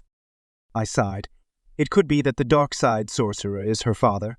She's 3/4 Darksider. She pursed her lips. "I suppose Darksiders have a certain charm, but I can't imagine you being attracted to that sort of witch. You're such a fancy mage." I smiled as I balanced my glass on the tips of my fingers. Penny is the fanciest person I've ever met. She forces me to level up in every arena, except rational ones. I'm learning spellcraft for her. She smiled and sipped from the drink. I didn't notice her taking from my fingers. "Tell me more about her, this witch you're willing to throw away all your solemn vows of celibacy for." "Celibacy? I never said anything about." She waved her hand in my face. "Tell me about her. What does she look like? Is she pretty? Prettier than the Penmore witch? What are her skills? 3/4 Darksider, I imagine she's an amazing tourney player. Is she Pitch's old partner? What was her name?" I rolled my eyes. Sometimes when my aunt was trying to be cool and current, it was terribly painful. Lit. No. She's not like that. She's whimsical. Every time I think I understand her, she blows my expectations in the most peculiar way. Darksiders do not think like Daysiders. She's not like a Darksider. She has empathy. She has pets that she dresses in clothes and trains to have tea parties with her. She has a business with all edible lotions. She's painfully brilliant mixed with ridiculously oblivious. She aced the chem exam, but can't operate a washing machine. She's funny and strange and dangerous and beautiful. So beautiful. She's never cut her hair, red gold curls below her obscenely short skirts, and every time I kiss her, she faints. My aunt stared at me while I ran my hand through my hair, completely messing it up. I wanted to look good for the coming process. I didn't want Penny to see me in any way that was slightly imperfect, not when I was going to offer her the contract, and I had no idea what she would do with it. She might make a dress out of it for her weasel or me or Professor Vale. Drake, you sound an awfully lot like a mage in love. That's not a good idea. I glared at her. I don't love her, I can't. I know perfectly well I'm not. I inhaled deeply and lowered my voice. It'll be a strong alliance with mutual benefits. The contract is very clear. And you don't have blood on your cuffs because another mage touched her. I got up to get away from her. I paced in front of the fireplace where it roared and flickered heat and life that danced like the energy inside of me, burning, consuming energy that ached for her. My witch, she belongs to me. She's mine. She laughed, light and delicate, a sound that was calculated to diminish the growing, furious energy inside me. Mine. I'd been gone from her too long. I would not let her ignore me for another week, not for another minute. Not that she could. Not if she was living with me. She couldn't live with me, not when I felt like this. Let's go then. She got up and went to the floor-length mirror hanging opposite the fireplace. She made the marks, chanted the chant, and stepped through the glass to come out in my bedroom at Rosewood. I followed, stepping through side into a road with a dog silhouetted against the moon howling. Not a dog exactly. It lowered its head and its red eyes sought out mine. I growled and it turned and ran before I stepped into my room. My aunt was already on the couch, stretched out and watching a telenovela. I took off my jacket and folded it over the back of the couch while I tried to be the cool, diabolical mage I was supposed to be. I inhaled sharply when someone knocked on the door. I walked over and opened it with my most irascible smile. Ian grinned at me. I hope I'm not late to the party. I growled at him and leaned out past him to search up and down the hall. Where is she? Perhaps she had an emergency. What would a Penny emergency look like? I know, out of lollipops. Or her skirt wasn't short enough and she had to go shopping. Maybe she ran into Zach. He grinned while I struggled not to put his head through my door. Would be bad for the door. Come in. You know, Ramona. I closed the door and turned to glare at my aunt where she relaxed in her messy painting clothes. She was a terrible painter, but that didn't stop her. She'd intentionally chosen something she had zero natural talent to pursue. Incredible. You're even lovelier than the last time we met, Ian said, going over to her to kneel down, taking her hand in his as though it were a precious flower he was plucking. She patted his cheek. Tell me about his witch. She couldn't possibly be as mystical as he makes her sound. I am impressed by the shipping trunks, but the hot pink glitter, a bit too much. He raised an eyebrow and took a seat on the floor beside her, happy to bask in the beauty of a witch he hadn't yet seduced. Penny is unlike any witch I've ever met. She's dazzling, utterly bewitching. You'll see when she comes. What do you think of this Cree business? You worked for them, didn't you? I stared at Ian and then my aunt. I'd never heard a whisper of that gossip. She raised her eyebrows. The only people you could have heard about that from aren't polite kinds of people. You really do get around? Yes, I worked with them.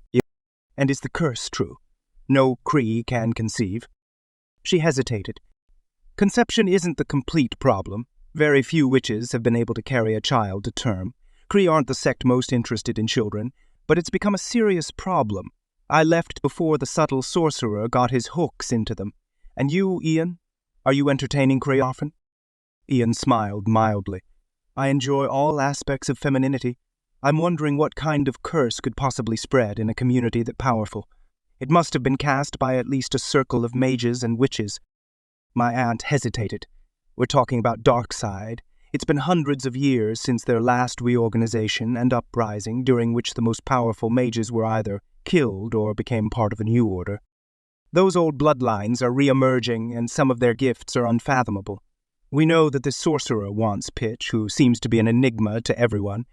But what does he want with Darkside as a whole? If we can get an idea of where the chips will fall, we can put our assets where it will be the most advantageous, I filled in. The trouble I'm having is the meddling with the Devil's Treaty. When Darkside starts to push into Dayside, it becomes a matter of more than business. How is your personal project coming along? My aunt asked, leaning her elbow on her knee as she gazed at me with large green eyes. It's how to explain about my humans? My goal is more observation than outcome. I want to see the results of dark side on humanity and understand what implications that has for us, those who walk both worlds. I haven't had time to do deep analysis. He's been busy going to church. Ian grinned and headed to the cupboard where I kept my best bottles. Church? My aunt stared at me. I've never been. What's it like? Did you feel like you were going to combust into flames? A 3/4 Darksider witch can go to church? How peculiar. I've been more busy in Darkside fighting the seemingly inexhaustible soldiers of the sorcerer. Has nothing to do with the mage contract you've been poring over for months. I glared at Ian, who smiled back without the slightest sense of shame. It's needed several adaptations. You're really going to marry her? You're so young. I suppose if she has that much Darksider, it's for the best. I ran my hands through my hair and walked over to take a glass. Penny's text had said 45 minutes. It was 52. I wanted Revere here so I could associate with him, show him that I was her mage, and also see exactly what kind of mage he was. What would he do when he saw her shipping trunks in my room? Where was I going to put them all? We should get a bigger room. Or a house, a cottage in the woods. I stopped walking while a vision struck me. Penny Lane stood in front of a cottage in that clearing in the woods with the trees and waterfall golden in the evening sun. Beneath her wild curls, she held a child on one hip, another hiding behind her long skirt, only his green eyes and bright red hair visible. She smiled at me, cocking her head like she was wondering what was taking me so long. Drake, are you all right? You look like you've been electrocuted. My aunt's voice came from far away. I shook my head, bringing the room back into focus. The room at Rosewood was so ordinary. She needed a woodland boudoir inside a cottage in the woods. Fine, I'm fine. I'll be right back.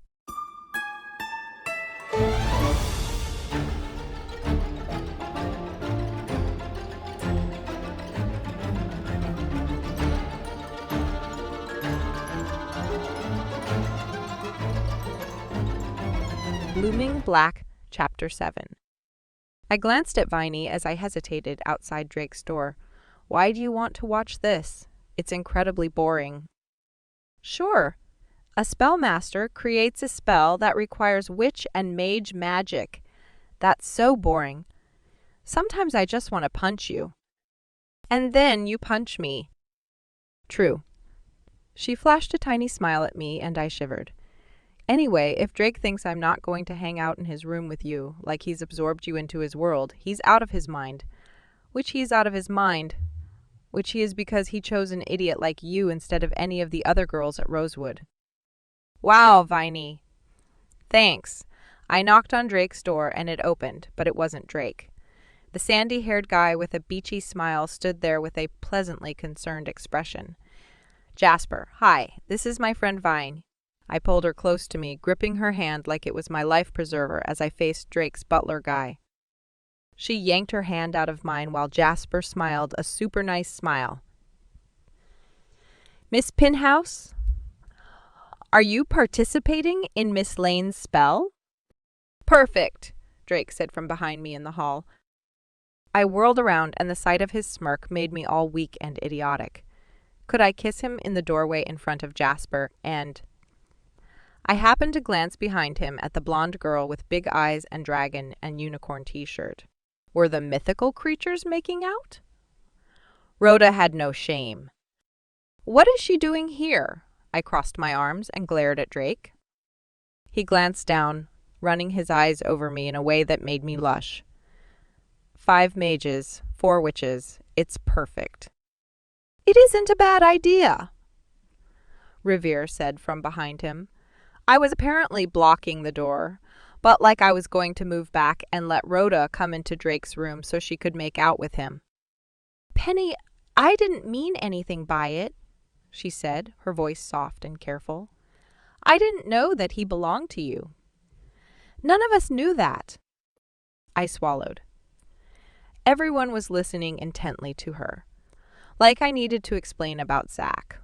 Whatever. I glared at Drake. You've always listened to Drake more than me anyway. I turned and stalked into the room. away from Drake, ignoring Ian and the woman on the couch who must be Drake's aunt. I went to Drake's kitchenette and got a glass of water. He had so many different bottles of clear stuff that wasn't water. "Is everyone here?" Revere asked, taking his place behind the couch. "Are you ready?" Drake asked, grabbing my hand and raising it to press a kiss to the back of it. With teeth. His eyes sparked green as he gazed at me. I pulled away from him. Revere was not into public expressions of anything. "Sure. This feels like a party. Was the last one this busy?" He put a hand around my waist and pulled me to his side. Why did he keep touching me? In front of Revere. Not nearly as fun. I hope you don't mind, but I definitely prefer you fully conscious when you're in my bed. I put a hand on his chest, and he covered it with his. "Drake," I said in a low voice, glancing over at Revere. "I don't do parties with my stepfather." He blinked at me, then glanced over at Revere, where he stood stiff like a statue, trying not to notice anyone else in the room. "Oh, you want me to keep my distance. It's so difficult since we are living together, but I will do my best." He kissed my throat with teeth and tongue in front of everyone before he pulled away and winked at me. I stood there. The feel of him making everything kind of weird and dizzy. He moved with so much confidence, but there was a slight stagger, and he'd smelled kind of awful beneath the black cherry. Was he drunk? I'd like to introduce you all to Penny's stepfather. He's here to show us how to reset Penny's protection spell. Without further ado, I turned the floor over to him. He gestured grandly towards Revere. Revere shot me a look as dark and irritated as any I'd ever seen. I stiffened up. This was a bad idea. His phone conversation hadn't been exactly pleased. He'd called Drake a lot of insulting things. And Drake was acting like a prissy rich boy who owned the world. He was definitely drunk. Revere was going to put him in his place, and Drake would suffer for every sip of alcohol he'd taken. Revere said if you would all relax and focus on the color pink, we could. The room seemed to swirl, and everyone was in a different position. The mages spread evenly around the five-sided room, while the witches were on each side of the couch. Drake's aunt gasped as she shot an outraged look at Revere. Viney had this look of intense delight, and Rhoda's eyes were enormous. We were missing two, one witch, one mage. The door blew open, and Zach came in with Professor Vale. She walked directly to her corner of the couch, while Zach shot me a glare before he slouched over to his point. He looked so nice, so normal. Not like he was the biggest jerk in the history of the world. Jerk. Revere waved his hand, and all the witch supplies appeared on the coffee table directly in front of the couch. Drake's aunt shook her head, her eyes filled with daggers. "You want to set up for a witch. How obliging of you. Because we couldn't possibly manage our own business." Her sneer was as pronounced as Revere's. It was almost like they knew each other. Drake's aunt looked at me, and I felt like a slug on a rock while she ripped me apart, analyzing every piece of me. She looked from me to Revere, then shook her head. "What is the purpose of this spell?" Revere stared at her. "It is a protection spell. Feel free to pay attention." She cocked her head and crossed her arms, communicating Viney's kind of attitude. "I'm here to help my nephew." I assumed that meant my skills would be used. "I'm not entirely incompetent, mage." His lips thinned. "Competence hasn't ever been your problem." He said it like an insult. Ugh! She was going to curse him or rip off his face. He didn't care. He lived with my mother. She couldn't do anything close to what my mother could do. Revere continued with the flicker of a smile that made me shiver. "If you and your competence require more freedom, feel free to leave." She glared at him, sticking out her chin. She was really cute and hard to take seriously. Drake stepped between his aunt and my stepfather, tugging on his ear. Ramona, my dearest aunt, can you behave, or shall I send for someone else? Ian's low voice was right behind me, making me jump, like watching cats and dogs. Drake's Aunt Ramona married a human because she absolutely cannot tolerate mages for any amount of time. We all thought that Drake would follow in her footsteps. You're a delightful surprise, the witch who Drake doesn't despise. I stepped away from him, his low voice ridiculously attractive in the most golden honey way. Shouldn't you stick to your point? He smiled and took a few steps away from me. Not enough. He smiled too much. Also, he smelled like alcohol, so he'd probably gotten drunk with Drake before this extremely fun party. Drake wasn't taking this seriously enough. Revere seriously enough. I cleared my throat. Ramona, my stepfather, would love you to take part in this extremely interesting spellwork experience, but he's pretty awked, so if you can't follow direction, you'd better leave. I glared at Zach because he couldn't follow any directions. Revere sighed. Are we going to perform a spell today? If not, I have other opportunities for deepest torture I could be experiencing. Please, my aunt is fully compliant. Drake smiled at everyone generally, but there was an edge to it as well as an undertone of authority that had Revere moving, turning a person this way, drawing a line in the air, and then focused on the ingredients on the table in front of the couch with precision. Ramona glared at him, but she didn't say anything, just leaned closer to watch the way he turned a particular vial as though that was important. Maybe it was. I had no idea. Spells and real potions didn't work for me. Even witch energy stuff wasn't my thing. Herders, sure, but none of the emotional energy stuff that they did. My energy was much more physical, explosive, violent. You adapted my spell last time. It was sloppy and inefficient, Revere said coldly. Penny requires a good deal of healing on a regular basis. We're going to set the spell on point so all of the mages present can heal her when necessary. The witches are here for stability, rooting the spell so it merges seamlessly with her center. Zach shifted, crossing his arms like he'd never been so bored. How long will this take? Stand still, Revere snapped. You're the idiot who keeps breaking her spell. It's the least you can do. Penny, sit on the couch. In the center. Do you not understand what that word means, center? Middle, precise point between two halves? I rolled my eyes and shifted 1 centimeter to the left. It would be a long night. 4 hours total. The spell had never been so quick, but it felt like an eternity with Rhoda glancing at me like she wanted me to look at her. Talk to her, forgive her. How could I? Zach would just use her to hurt me if I let her close again.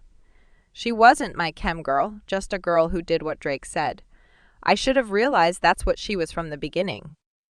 Revere directed Drake much differently from how Jasper worked with his submissive tone. Revere wasted no time with that. Drake did very well, and after the entire spell was cast and set after meticulous weaving that I couldn't see, because no magic, Revere said, not as bad as I feared, which was pretty much shouting, awesome at the top of his lungs for anyone else. That's it then, Revere said, stowing the potions and herbs carefully into his black case. Is it? Why didn't the witch who prepared those potions come and do the support herself? Ramona asked, the first time she'd made a sound other than sniffing disdainfully for hours. I exchanged a glance with Revere. He shook his head slightly and continued packing his case. My mother doesn't get out much, I said quietly. Your mother prepared these? Ramona's question was a little more aggressive than it needed to be, probably from not yelling at Revere for so long. I shrugged. If we're all finished here, I better get to bed. Early classes tomorrow. Drake froze and turned to glance me over his shoulder.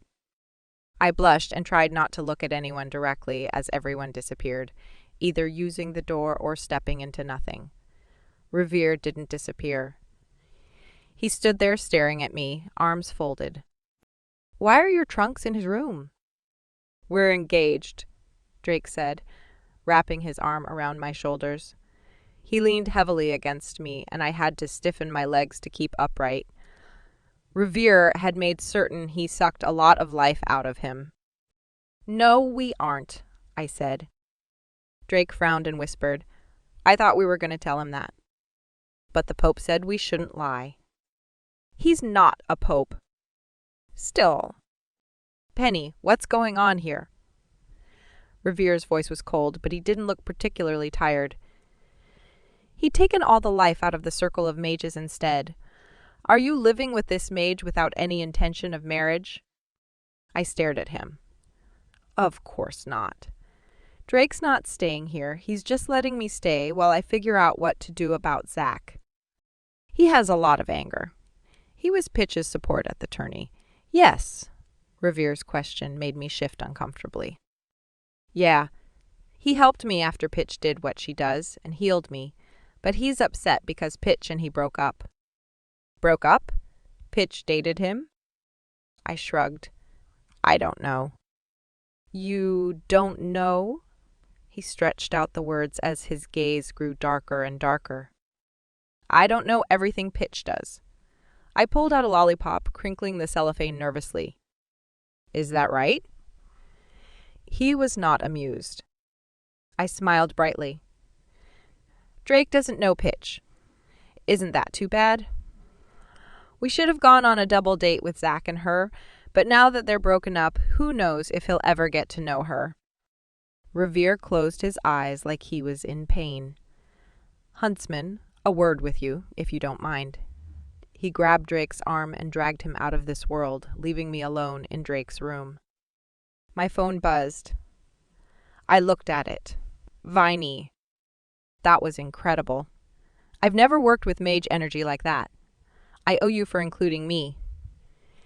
If you want, I'll beat Rhoda's face in for touching Zach.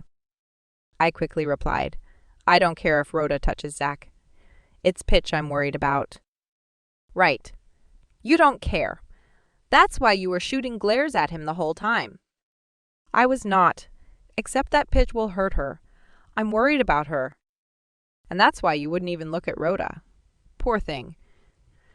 You're her hero, you know. She'll beg and grovel until you take her back. I threw my phone on the couch and started pacing. What would Revere do with Drake? I never should have had him come here. Revere wasn't like Drake, not oblivious and kind of sweet in spite of the madness. Revere knew darkness and thrived in it. That's how he could live with my mother.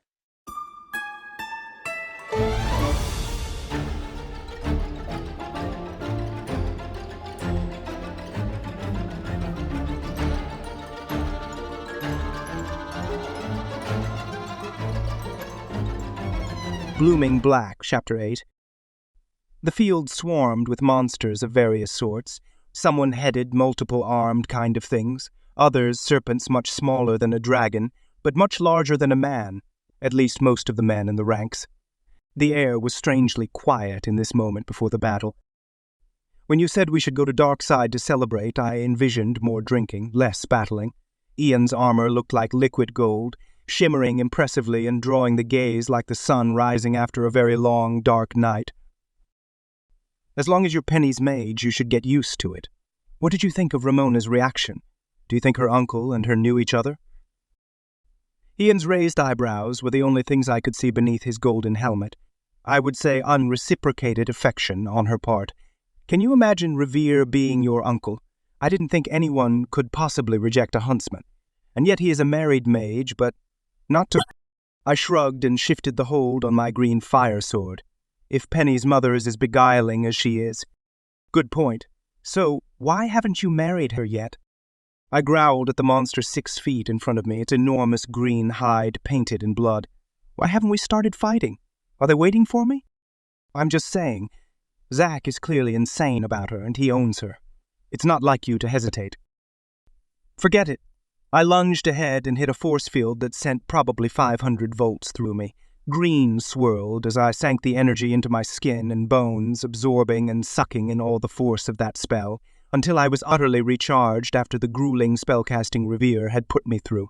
He was not a gentle instructor, and I'd wanted to look good for a conscious penny. I'd expected Ramona to like her, but the way my aunt looked at her was more witch-like than I'd ever seen her. She tried to be normal, to be human. It was something she was proud of, how unlike a Darksider she was, but her reaction to Penny was very Cree. It must be a reaction to her mage energy. I shook my head and focused on the battle. I spread my hands and pushed the energy I'd absorbed into the warriors behind me. They soaked it up as they ran, screaming battle cries with almost perfect harmony, in the key of D-sharp. Interesting. I joined in the song and brought up my fire's word to cut through the hide of the green beast. I swept around him, chopping off his arms and taking my time with him as I settled into the rhythm of the battle. Ian 10 feet to my left fought with the elegant extravagance of a prince, golden and beautiful, while my own dazzling, jeweled pink suit enhanced all of my talents. Penny. I speared the green creature through both hearts and leapt over its head to find myself surrounded by a group of hooded mages who took themselves extremely seriously. Around me, the fighting went off key. No, we would do this in tune. I wove a spell that specifically would focus the sound, keeping the pitched battle on key. It was my magic to waste if I wanted to. Not that anyone said anything, but Jasper would have given me a look. Penny would probably approve random use of magic. I lunged low and cut the knees of a mage while I countered his curse and spun, throwing it at the mage behind me. He sizzled and keened, but in tune. Very good. I started humming as I moved, dancing among the dark side mages who had no comprehension of such things. They'd heard of dancing from Dayside, but it didn't translate. It was time to enlighten them. I started singing as I danced, cutting through as though my sword were my partner and the field were a stage. Ian laughed, and I heard his own honey-sweet baritone in harmony. Things were going like that, really pleasantly, when a blue fireball fell out of the sky that hit the field ahead of us and sent a shock out from the impact point, knocking down dozens of the opposition. Even before the smoke cleared, I could hear Zach's raucous singing. Out of tune. Was he blocking my subtle spell? How discourteous to crash my battle and muddle it up. Blue lights flashed ahead of me while the battle resumed. My own personal opponents turned to attack the mage who had invaded their ranks. Now Zachary was stealing my fight. I stalked towards him, but jerked back suddenly before the circle of blue lasers could cut through the tips of my boots. I liked those boots. They were bedazzled. He stood in the center of the laser light show in his mechanical suit, bottle in one fist, sword in the other. Not a real sword, a handle that he could shift into a gun or probably any other weapon I could possibly imagine. He was drinking and shooting at the same time. Not bullets, spiders, mechanical spiders that rip through whatever they hit with their little mechanically magicked metal legs. I ducked back, narrowly missed by one of the nasty things. I didn't know he was invited to the party, Ian said in a low voice, gazing at Stoneborough, expression unreadable, but that was mostly the helmet. Do you have to wear the helmet? It's so... You're going to criticize my costume choices. Do you want me to be covered in gemstones? I'm the gold mage. I thought I'd go with it. Honestly, Drake, your own outfit is so eye-burningly tasteless. It's hard to compete, I know, but I'm doing my best. I rolled my eyes. It's lovely. I just wish the mask was crystal or something, so I can tell when you're being sarcastic. You can see my eyebrows. Fine. Forget I mentioned it. We both ducked down as Zach shot out another round of the little mech magic spiders. I turned around and spelled my men so they wouldn't die from the things. I waved them back and signaled so they'd go and fight somewhere else. This blue laser bubble wasn't part of our fight plan. A monster came up on my right and I slashed its limbs, dodging another spider that embedded in its chest. The spider made a mess of him very quickly until he lay on the ground screaming in tune, but still not pretty. I turned away from him, ducked beneath the sword of a mage and kicked him back, my bedazzled boot sending him into Zach. Oops. He kind of melted. I exploded as soon as he got within 5 feet of the blue mage. Zach was in fine form this evening, I had to admit.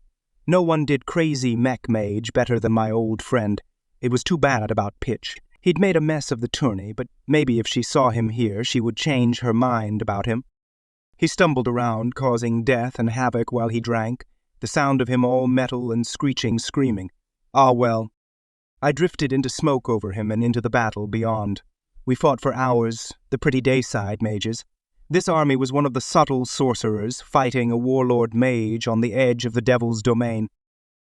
It was a small little kingdom, but was one of the few that had held out against the ESS expansion.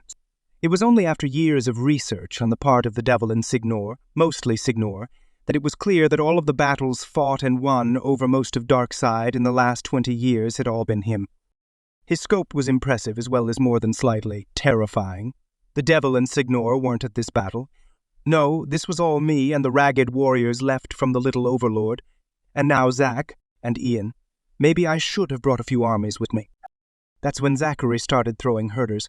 They weren't pretty, but they had kick. So much kick. I had to stand there spelling my soldiers for 10 minutes to keep us all from being annihilated by the countless explosions until Zack ran up, looked around at the field of decimated soldiers, raised his bottle to me in a drunken salute and stepped through side. What a mess. Ian sounded impressed, and when I looked at him, his face showed it beneath the now crystal faceplate. I sighed in relief. I'm going to have to converse with the Overlord, probably. Why? He might file for damages. Good. I'd love a good paper battle with a Darkside mage. It's been a while. Jasper gets so bored. If you want to play with paper, origami mage. There's a witch who's dying for a contract. Tuesday, I said gruffly, turning and stepping through side, coming out in his room. Ian was there a moment later, the gold armor melting into jeans and a t-shirt. Was that what he was really wearing? I didn't care enough to ask or find out. What's on Tuesday, and why are you in my room? I unbuttoned my jacket and hung it carefully in his closet. I'd have to clean it with more than magic. I'm going to give her the contract, then. I promised Revere I wouldn't sleep with Penny until after we'd signed the contract. Did you? He stared at me while his mouth twitched. Did he throw you into a volcano first? I winced and tried not to think of the pain he'd sent through my body as a sample of what I'd experience if I deflowered his stepdaughter before signing the contract. Not that I minded pain, but Revere was so serious. It was inconceivable that he'd raised Penny. Not that I'd actually live with Penny until after the contract went into effect. I wasn't going to ruin her. Something like that. He's a bit terrifying. Why Tuesday? I shot him a glare. It's our day. She can't resist me on Tuesday. She can't resist you any day. That battle was actually pleasant. Do you always make it sound so good? I grinned at him. Those mages had excellent tone. I have to have something to work with. He laughed and made some excuses about having to be somewhere before he left me alone. I quickly showered and changed into soft black clothes before I took my things to the laundry room. At 4 a.m, no one seemed to care about hygiene, and they called themselves civilized. When I'd gotten back from my conversation with Revere, Penny was already curled up asleep in my bed. It had been the most difficult thing in the world to grab some clothes, write a note, and leave her there. Still, she was in my bed and at my mercy. I was humming when my phone rang. I checked it. Ramona? My darling aunt, what can I do for you? I watched your last battle. What was that? Who were you putting on that show for? You, apparently. You never know who's watching, so it's important to always act like you have an audience. She made a rude sound. And your friends. They're ridiculously good. Why her? Who? This wasn't a conversation I was in the mood for. I knew her mother, she said quickly. Serene night. She went to Blackheart when I was in school. She was a few years older than me. I went to Rosewood, but she was notorious in tourneys. No one could beat her. Everyone thought she'd go pro, but instead she went to Darkside a week before graduation. It caused a lot of gossip. Everyone thought that she'd marry the mage she was allied to, you know him as Revere, but instead she became an assassin. I worked with the Creek. We hired her. She was more expensive than the Ruby who was always trying to kill her. Assassin politics, you know. Interesting, but I don't see why you think it's worth interrupting my laundry therapy. I've never met a Dayside witch who was less Daysider than that woman. You couldn't talk to her without feeling like she was an animal who might rip off your face to see what color your bones were. She sounds charming. My aunt sighed. Drake, I'm glad that you've finally decided to marry and continue the glorious huntsman line of psychotic mages, but with that much Darksider blood, your witch isn't going to last long. I licked my lips. And me? How long do you think I'll last? You're a huntsman and a mage. The more time you spend in Darkside, certainly the more unbalanced you'll become, but we're talking years and years. I appreciate the vote of confidence. Knowing that she comes from a long line of resilient witches makes me feel better about taking her. She might survive being my wife. I hung up on her before she could protest and tell me how wonderful I was. For a witch who hated mages, she was ridiculously loyal to family. Penny's mother had been a famous tourney player, and a Blackheart. I stepped through side into my favorite alley, then into Blackheart, school for witches and mages' grey stone halls. I'd spent more time here when I was younger and had energy for school pranks. Breaking into their records was disappointingly easy. Unfortunately, their organizational system was non-existent. I didn't find anything about Penny's mother. I closed the file cabinet and drifted into smoke. I wandered around Blackheart as fog for a few minutes until I remembered Oscar mentioning their excellent school newspaper that had been going for generations. I found the newspaper archive, which was in the main library and not only unguarded, but also ridiculously well organized. I took a newspaper with the heading in bold black ink, "Night Destroys Dawn," because I'm that kind of mage. I stepped through side with it so I could read it in the comfort of Ian's room. I crashed on his bed and let the spells sunk into its black bones rejuvenate me.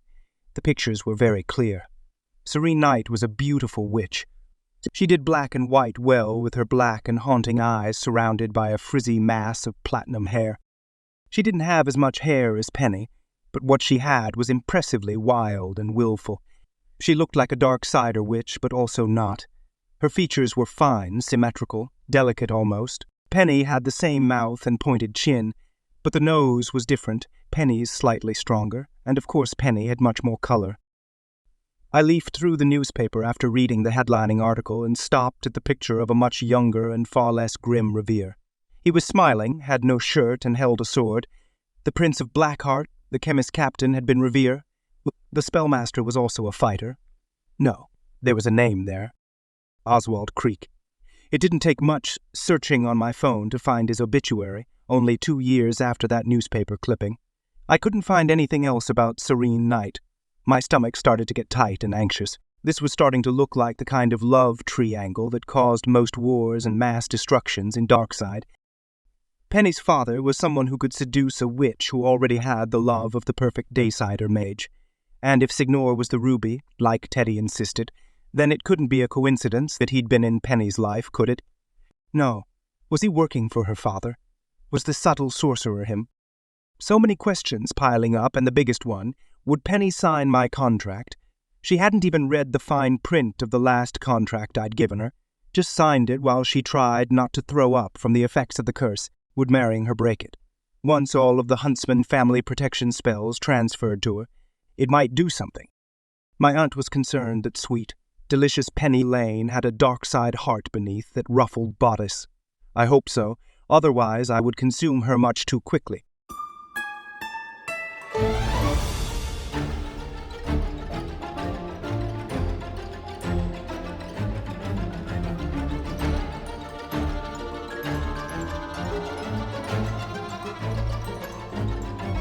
Blooming Black, Chapter 9. My first class was supposed to be Tech Magic with Zach. I smoothed down my skirt and pulled the boxes of witch hair the mage's green garments out of the trunk. I carried them through the halls towards my room in Lilac Stories. Drake hadn't come back last night, but the note made it clear that he'd see me at lunch. Did he think I wouldn't let him sleep if he spent the night in his room with me? In Lilac Stories, I went towards my old room before I hesitated. I was going to design the mage coat for Drake, tech married to energy. I hadn't fiddled with that much new tech for a while, but it would give me a good challenge, something to focus on in place of my tech class with Zach. It was a pity because Zach had such great tech.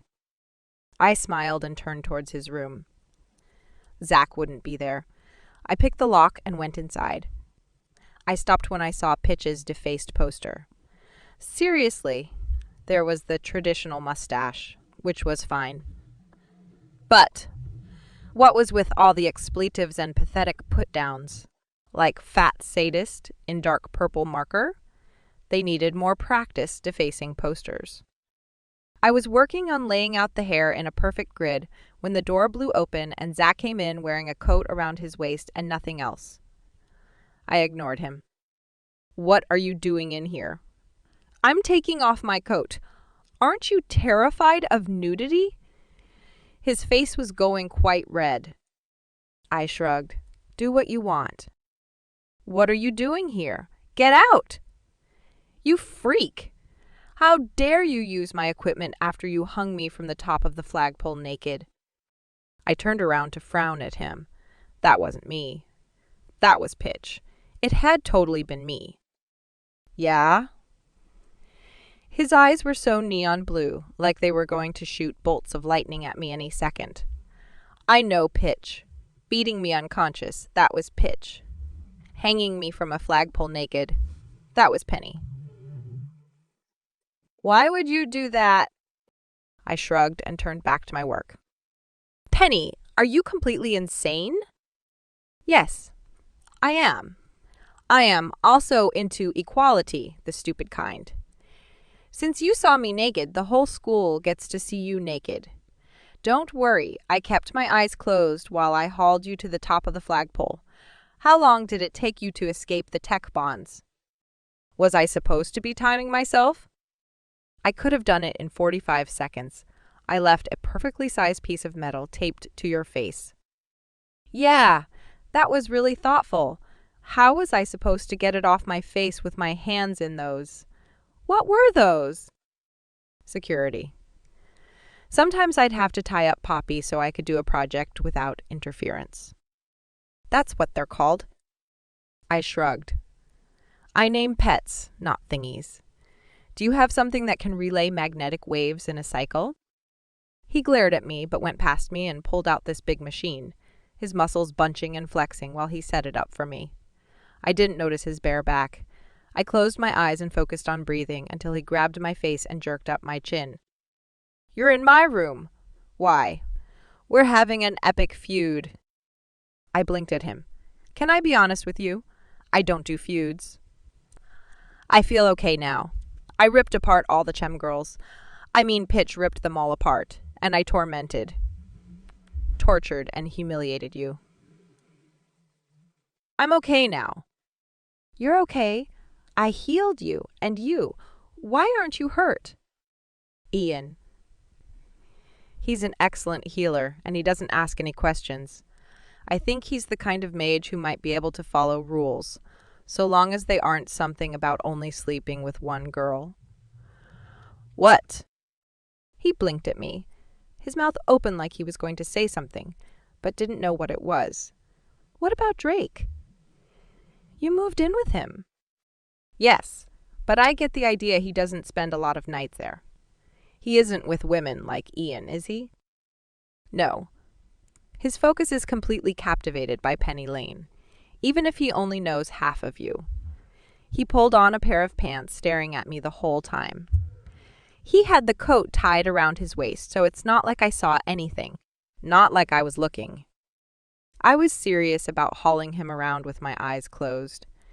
It had been the kind of outing that Poppy would have loved, ripping apart all the girls who smelled like Zach, and then finding him in the hall when he came in smelling of alcohol and blood. It had been difficult to keep him conscious as long as I had. Good. Although it is so fun to make witches scream. I forgot how much I like that. Pitch. He narrowed his eyes at me. Yeah. You look so perfectly fine. It's hard to believe you really hurt them. Oh, I did. So much hurting. Ian's going to be passed out in my bed for a long time. Maybe he should just stay there in case of emergencies. He ran a hand through his hair before yanking off the coat tied around his muscular abdominals. You are insane. Seriously insane. What are you making because you tied me up like that, naked at the top of the pole? I'm keeping security. That's not its name. Now it is. He headed to the little fridge and opened it, pulling out an apple before he bit into it. I can't believe you think that we're even. You owe me massive gratitude. It took ages to heal you.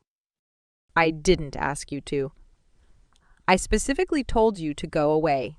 Instead, you carved your ugly logo into me. Why did you have to make it so ugly? I'm not one of your little tech gadgets. You'd like it to be pretty. Like this." He twitched, and his glamour disappeared, revealing Peter Pants, the wild and wicked mage with the lightning eyes and vicious sneer. He also had Pitch's bitch written on his forehead. I shrugged. "I told you, I feel much better now. It was only permanent marker." He shook his head, and in that movement, his glamour fell around him. "Permanent marker? You used the piece of metal taped to my face? That's why it was covered in my blood. I don't want you to feel better. All of this has been about getting you away from me. I want to live my own life without some psychotic witch I was stupid enough to fall for before I knew any better. I need to move on, Penny." "Then you should sleep with Whitley and not my chem girls. Why would you do that?" "You know that I can't let you get away with that." "Why not?"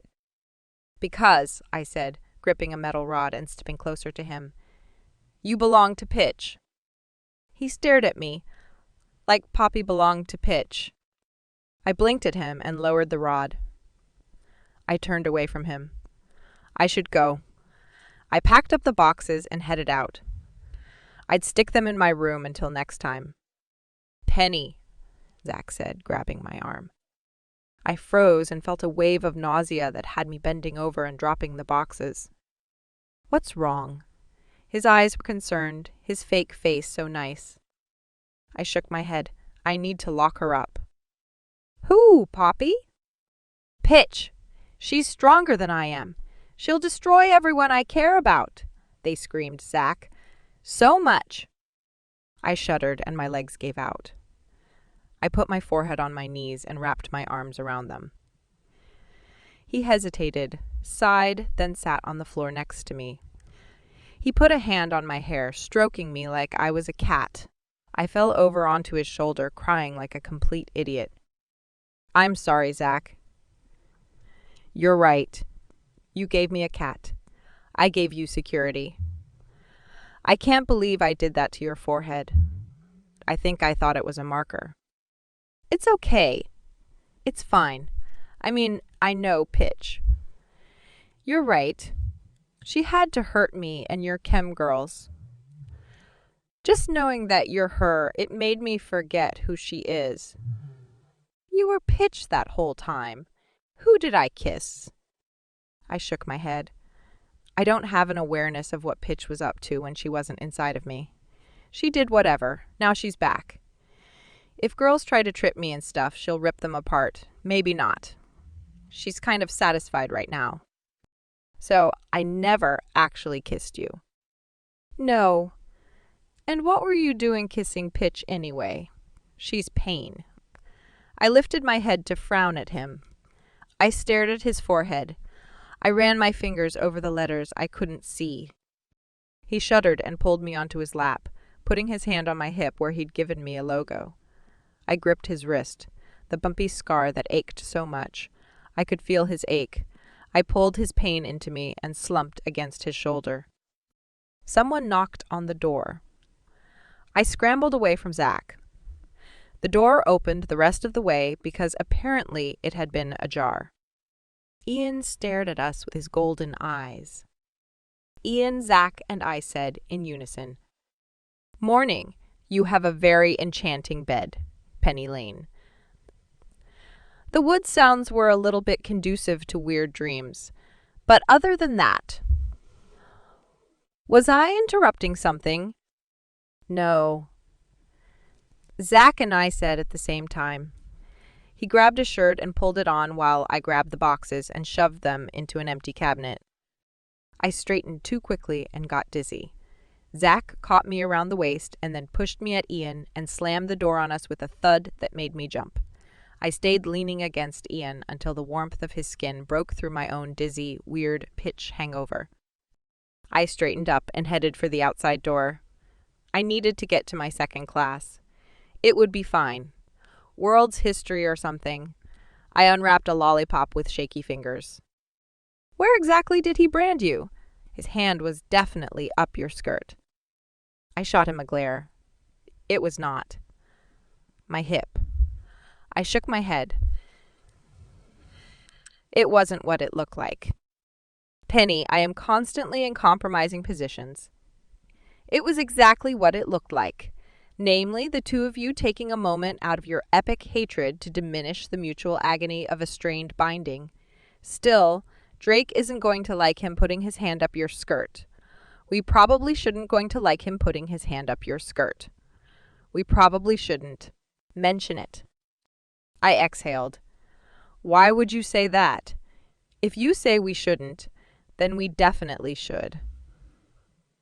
Your moral compass is constant. Pointed in the wrong direction? That hurts. He laughed. Are you going to interrupt my nocturnal adventures every night? Do you mind? Not particularly. I'll just have to reschedule my romantic encounters. Don't you get sick of it? Yes. It's an addiction. The longest I've been able to go without. I covered his mouth, then pulled back and shook the feel of Ian's lips off them. No, words. Macaroons and lollipops. I do not want to know about your intimate life. I know. The thing is that I feel you're less likely to want me if I am frank, bordering on vulgar. No, words. You don't want me to want you. No.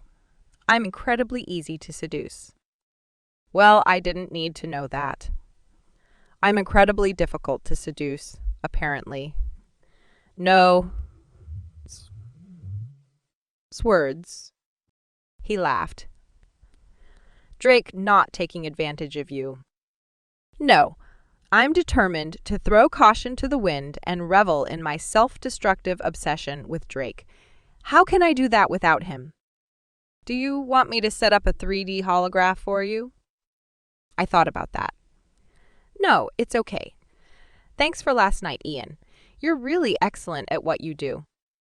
I said that to him at the door to class. Whitley passed behind me, bumping into me, sending me against Ian. Rugby girls. Ian glanced at her, then winked at me. My nights are yours, as many as you'd like. I blushed and opened my mouth to say something, but he only turned and left, looking exactly like he'd walked me to class after we'd both missed our first ones together. And what had I said that Whitley had overheard? Perfect. Just perfect. I slipped into my seat and sucked desperately on my lollipop. Whit turned her head to look at me, her black hair a glamorous swoosh around her still cut and bruised face. Why aren't you healed yet? I asked before I remembered that I didn't want to talk to her. She shook her head, hair swinging like a silky curtain. Her hair still looked ridiculously good. I'm letting it heal naturally. I've never learned so much in such a short amount of time as I did fighting Pitch. Tell me about Ian. Is he behaving? I blinked at her. This whole thing was new, and old, and new again. She was like a yo-yo. 1 minute trying to explode me with pure energy. The next all chatty. He's fine. She flashed her teeth in a harsh smile. He is, but I didn't think you noticed. Aren't you desperately in love with Drake? Or is that all over now that you live with him? What about Jackson? It's such a pain to own mages. I can't believe how much less stressful it is to not have to use any of my mental space on them. Ian took up so much of my head, and now I'm free to really consider what I want. Good for you. How did she know that I owned Ian? Pitch was supposed to be the one who had them. She smiled glintingly. Isn't it? Can you sense Jackson at all? I shrugged. Not really. He must still be in Darkside. You can summon him, but it takes so much effort, and he can still resist you if he wants. It does make them uncomfortable, but like I said, not worth the effort. So you and Pitch are friends? I swallowed. We've met a few times. Right. She stared at me with her beady sapphire eyes and reminded me of Drake's aunt. Do you know Drake's aunt, Ramona? Not personally. No. Why? I just wondered what her thing is. She smiled a sharp smile. doesn't like you. Too bad. I don't suppose everyone can adore you. What are you going to do about your chem girls? I blinked at her. I had a sudden memory of muffled screams that made me nauseous. I swallowed hard. Foot scrub. She laughed, lilting and lovely. It reminded me of how she sang, "With Drake." Last night, Pitch broke all of them. I can't imagine why she would do that, since it's all over the school that Pitch and Zach broke up. But if so, why is Pitch hurting all the little witches Zach's been playing with? And why did he pick your chem girls? It's almost like he wanted Pitch to rip them apart to hurt you. Did you hear about someone tying him up naked to the flagpole? Pitch is such an excellent climber. Yes. Zach had wanted to hurt me, to hurt Pitch.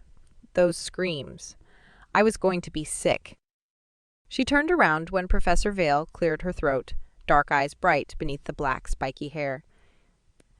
"Miss Lane, take your seat." I forced myself down, but my nails scraped channels in the wood, while I missed her lecture no matter how immersive and brilliant her lesson plan. After class, Whitley rose and left without looking at me, the self-satisfied smile showing that her job here was done. "What's with that witch?" Viney asked, glaring at Whitley's back. Nothing. She just wanted to tell me. I closed my eyes and put my head on my desk. I did not need Zach to mess with my chem girls, not when he knew that I was Pitch. He'd done it just to hurt me, but it had hurt them.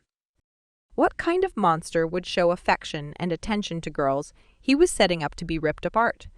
What else would he do, now that he knew my ultimate vulnerability and helplessness? I need to heal my chem girls. Rhoda. She's going to be really ugly. She put her hand on my shoulder. "Do you want me to help?" I sat up and searched my bag for a lollipop. "Lavender and dirt. Would you?" I sucked on it and stared at her, my stomach tightening and tightening. She held out her hand. "Give me tiramisu." I pulled out a handful of tiramisu. "And a herder." I froze before I stood and shoved my stuff into my bag. I walked quickly, stretching my long legs. But Viney's legs, while shorter, had no trouble keeping up. "You know it's not a big deal. Pitch had her thing with me and it was fine. Your chem girls are now part of the Rumble with Pitch Club." "Yeah, Zach knew it would bug you. But that's just because you're a little bit delicate. Like the first time you saw Drake cream Jackson in polo. I thought you were going to faint." She gave me a bright, malicious smile. I forced a bright one back at her. Maybe I'd hallucinated her asking for a herder. That was the worst day for me. I thought I was going to die from ballet and horse riding. You rich, prissy brats are completely out of my league. She laughed and stuck a lollipop in her mouth. "That's the idea. If we don't push each other, the Darksiders would crush us. They have more magic. We have more magic. We have more shameless mages in tights." She snickered. She seemed to be in kind of a good mood. "Absolutely. Today, after classes, let's play some video games. It's been a while." I frowned and glanced around at the other students walking down the hall who didn't seem to be listening. But I could be wrong. In Lilac Stories? Or Drake's room. Whatever, what happened to Jackson. Everyone's talking about how he just disappeared. I shrugged. He escaped to Darkside after Pitch was finished with him. "Too bad. Penny, I'm not the most subtle person, so I'm just going to say it. I'm sorry I punched you. Give me a herder." I stopped walking so I could turn and stare at her. "Make your own." She put her hands on her hips. I put my hands on my hips. She scowled at me. I sucked on my lollipop. I wasn't feeling particularly aggressive, still nauseous from the memory of my chem girls. "No?" "Sorry, it doesn't work like that." "Why not? You need money?" "My herders wouldn't be happy with you." She gasped, her eyes big. What do you mean? I shrugged. You kind of suck. You can't even throw straight. You're criticizing my skills? Look, it's nothing personal, but I only craft for the best. I shrugged, turned, and kept walking. You little... Viney muttered under her breath while I giggled. I needed to go see my chem girls, but it took me all day to get up the nerve. Around 5, I went to Rhoda's room. She was in her bed wearing a full body cast. Her face was such a mess. She looked really, really unattractive. I put my hand over my mouth and choked back nausea. I turned around while I inhaled and tried to breathe. Penny? Her voice came out weak and the words together, like she had a mouth full of peanut butter. I whirled back around and beamed, holding out my basket of goodies, lollipops, and lotions. Hey, Rhoda, how are you feeling? She blinked and winced. Sometimes it really hurt to blink. I'm sorry, Penny. You knew that she'd do this to me. I shouldn't have kissed Stoneborough, but he's legendary. His family, his genius. I mean, he offered to show me his tech lab. All I had to do was kiss him. He didn't say why, and I didn't really care. Kissing? That's all you did. Pitch had hurt her way too enthusiastically for a little kissing. Not that I hadn't seen them kissing, and it was a lot more than a little. She inhaled and closed her eyes. That's all that was supposed to happen. I kind of like him. Oh, cool. Wow. And Pitch had carved into Zach's forehead. She clearly wasn't ready to release him from slavery. I took a deep breath and then walked over to her bed. I uncapped a bottle and started to rub it on her toes. What are you doing? I frowned at her chipped toenails. You need a pedicure. I have the perfect color. I'll bring it tomorrow. She laughed, then gasped and tried to hold still. I should be out of the cast tomorrow. In a week, I'll be fine. Still, she really, really hurt me. Do you think she actually cares about him? Everyone knows that he's been in love with her forever, but... I focused on lotioning her knee. I don't know.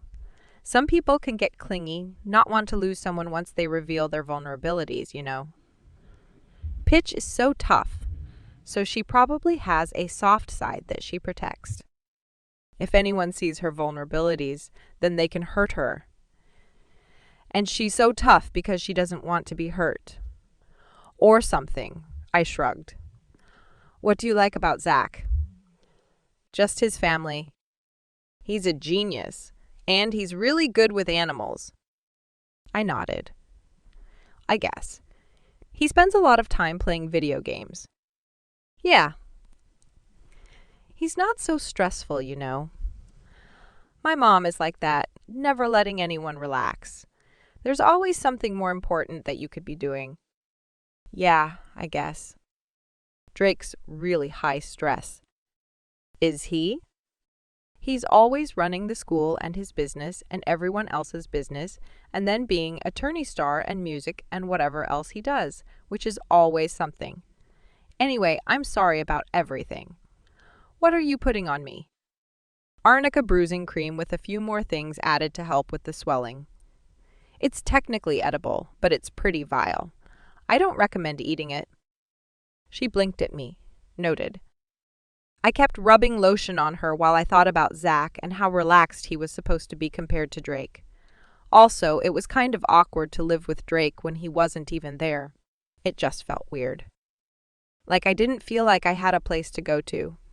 I'd been in the library, but I couldn't just stay there indefinitely. Being in Drake's room alone was so weird. In Zach's room, I could play video games or do tech. What did Drake and I actually do together? Community service was nice, and he was amazing with my princesses, but that wasn't something he really liked. We could eat together, but I couldn't cook. It seemed like the only things we really did were collide. I'd done that dance with him, but I wasn't anywhere near his level. He did tourneys, and I used to do tourneys so I could give him critiques if he wanted them. But that wasn't my thing. Not if it meant he had to see me afterwards. Nope. That wasn't going to happen again, not without Poppy. Are you okay? I blinked at Rhoda. What? You look sad. Oh, yeah, I'm really sad that Pitch hurt you. But if you really like Zach, you should. I shook my head. Pitch had carved into his forehead. Why would I do that? Was I just trying to make sure I owned him more than he owned me? Or was it something more, something about me needing him to be my Poppy? I stood up and smiled brightly. Get better. Maybe take a break from Zach until they've been broken up for a little longer.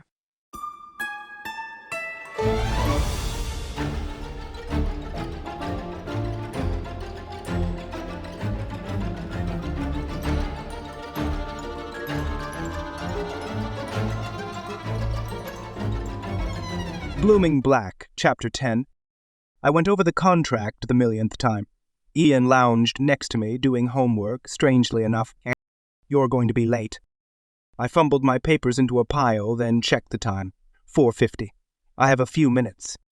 You're going to shower and then change again, and then practice looking smoldering in your mirror for a few minutes, and then have to step through side so you're not late. I frowned at him. What are you talking about? I practiced smoldering earlier. As for my suit, I already changed 5 times. I always make plans for eventualities. Ian smirked. Except when you don't. How are you going to ask her? Just drop the 20 pounds of paper on her lap and hope she gets the idea. I was thinking of her head. Soften up her brains a little bit first. To be honest, I'm more nervous than I've been before any other business deal I've been about to close. Of course, because that's just money. This is something much more dangerous. Dangerous. He frowned at me over his textbook. Drake, you give off the impression of a mage in love. No, not even a mage.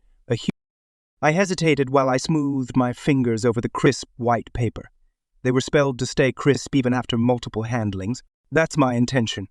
Human love seems to be precisely what Penny Lane wants from me. Over the past few weeks, she's put me through so much madness. I'm not certain how long I can maintain my civilized persona, but I am trying. I can see that. You don't seem to resent it very much, no doubt part of your excellent acting. If I didn't know any better, I would say that you crave her happiness more than your own. I would say that you care for her whether or not she belongs to you. I would say. I punched his stomach. Too much, Ian. Just because she owns you until you can find another witch doesn't mean you know anything about her or me. His eyes narrowed as he rested his hand on his stomach as though considering whether I had time for a real fight or a real conversation. He shook his head and leaned back. If you don't appreciate the wisdom of someone who has been wrangling witches for a very long time, I'll resist the impulse. What kind of a contract is it? You haven't asked for my advice. Has Jasper seen it? I frowned at him. I had Jasper drafted a long time ago. Of course you did. Preparing for eventualities. He rolled to his feet and stretched. Get it over with. Rip it off fast like a bandage. The worst she could do is throw it back in your face. I'm not sure if it would be worse for her to reject it or accept it. You're right, though. The time for hesitation is past. Onward into the gap between madness and inanity. He rolled his eyes. The melodrama never stops. You and Penny Lane always put on an excellent show. One thing you should know, she had me heal her Monday morning. In your room. I didn't touch her, but your bed might smell like me. You don't have time to rip me apart. Have fun. Ian stepped through side, leaving me alone with my contract. I growled after him, checked the time and swore. I'd have to hurry after all. He'd waited to tell me when I didn't have time to kill him. Smart mage. I made it to the car after she did. She stood there, leaning against the door, looking like a birthday cake in her ruffled skirt and pale pink fur capelet. When she saw me, her whole body lit up from her eyes, brightening to the glow that spread beneath her creamy skin. She seemed to love me with everything she had, but if so, why had she missed an entire week to play with Pitch? I walked towards her slowly. Penny Lane seemed to love me like witches rarely loved, but she also cared for other people, Viney, Pitch, Senior Mort, and Zach to name a few. She became easily attached. I had a strong urge to break every one of her attachments, particularly with the black-hearted witch who liked to rip her apart. I walked up to her and took her in my arms. I held her firmly while I kissed her, trying to focus on my breathing instead of her sweet, parted lips, the way she melted against me and her hands threaded through my hair. I pulled away too soon, not soon enough. My heart pounded while I gave her a charming and cool smile. Thank you for waiting. Her lips were soft and pink, her hands still on my shoulders, gripping my lapels. I wanted to make sure I wasn't late. Are you finished kissing me? I shook my head and opened the door for her. I don't think that finished is anything close to the right word. She sighed and climbed inside. I adjusted my mirror, taking my time to make certain everything was in the right place before I put my car in gear. She immediately clung to me, wrapping her arms around me like I was precious. I kissed her temple after a moment spent fighting the automatic urge to drag her back to my room and kiss her until I was finished with her, which would be never. Drake, I love it when you freeze up after I grab you, like you're completely shocked. I am shocked. Every time. You should do it more often. How are things going with Zach? It was her turn to stiffen up. What do you mean? I wouldn't know. We're having a huge feud. Haven't you been doing tech mage class in his room? Yes, but we don't talk or look at each other. That sounds healthy. She pressed her face against my shirt and inhaled deeply, her inhale and exhale making my skin prickle in aching awareness of her breath. Did you go to dark side every night before I moved in with you? Her words were muffled against me. I smiled slightly and tried to focus on the road, but she was so much more interesting. Most nights. How do you like it? My bed doesn't swing, but we could attach my couch to the ceiling if you'd like. She pulled away to look at me for a moment, blocking my view of the road. I leaned slightly so I could see around her, and she shifted until she was beside me, holding my hand in both of hers. We could hang your bed. My heart pounded, and I found it hard to swallow. If you wish to hang me or my bed, we are at your disposal. She had to sign the contract so I could marry her and stay in bed with her. Ian's bed was all wrong. She sighed and put her head on my shoulder so her hair tickled my nose. In that case, I think we should get you a new bed. Maybe a water bed, a clear one so we can put fish and squid, things like that in it. Sounds boring. How about a jello bed? We could sleep in the jello and wouldn't need blankets. She giggled. That's a bath, not a bed. Silly mage. She snuggled closer to me and added, I don't think your bath would fit both of us plus jello too. It certainly would not. I held very still for the rest of the ride while thoughts of Penny Lane in my bath mixed with the contract in my pocket. Penny Lane in my tub filled with paper, maybe origami weasels and dragons, or real ones. I fumbled to turn on the radio, difficult to do while she kept her hands tight around mine. The music was loud enough that I could almost concentrate on the road instead of her. Was she still filling my life with inanity? Should I be preparing for something like the man standing in the road ahead of us? I stared at him, the way he stood hunched, immense shoulders almost reaching the top of his head, his posture ready even if he didn't have the sword he was accustomed to holding in his large hands. Watch out! Penny grabbed the wheel and we swerved, missing the mage instead of plowing into him, which was my natural instinct. I glanced at her then in the rearview mirror. The mage had turned and was staring after us, eyes steely and menacing. But he didn't move, didn't attack, didn't chase after us. I refocused on the road ahead of us expecting something, but there wasn't anything other than the setting sun to my right behind Penny, turning her strawberry blonde hair into molten gold. Who was that? A friend of yours? She asked, eyes large and pink lips parted. Those lips. I couldn't help but kiss her quickly. So sweet. Darksider. No idea.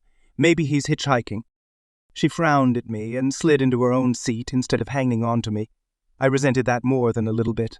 Do Darksiders usually do that? Hang around in Dayside? Not usually. Dayside is too dull. Is it? Do you find Darkside more interesting, particularly at night?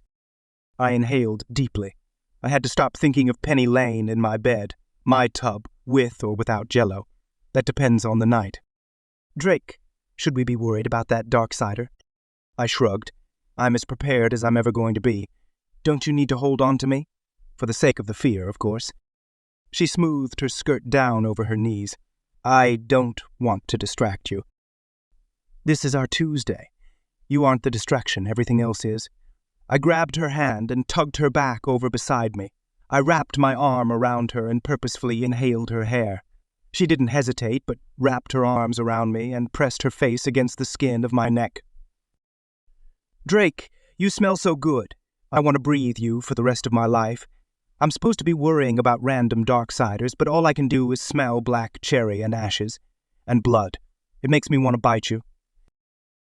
I'm yours to bite if you... I gasp as her teeth pressed into my neck. I gripped the steering wheel and forced myself to keep driving.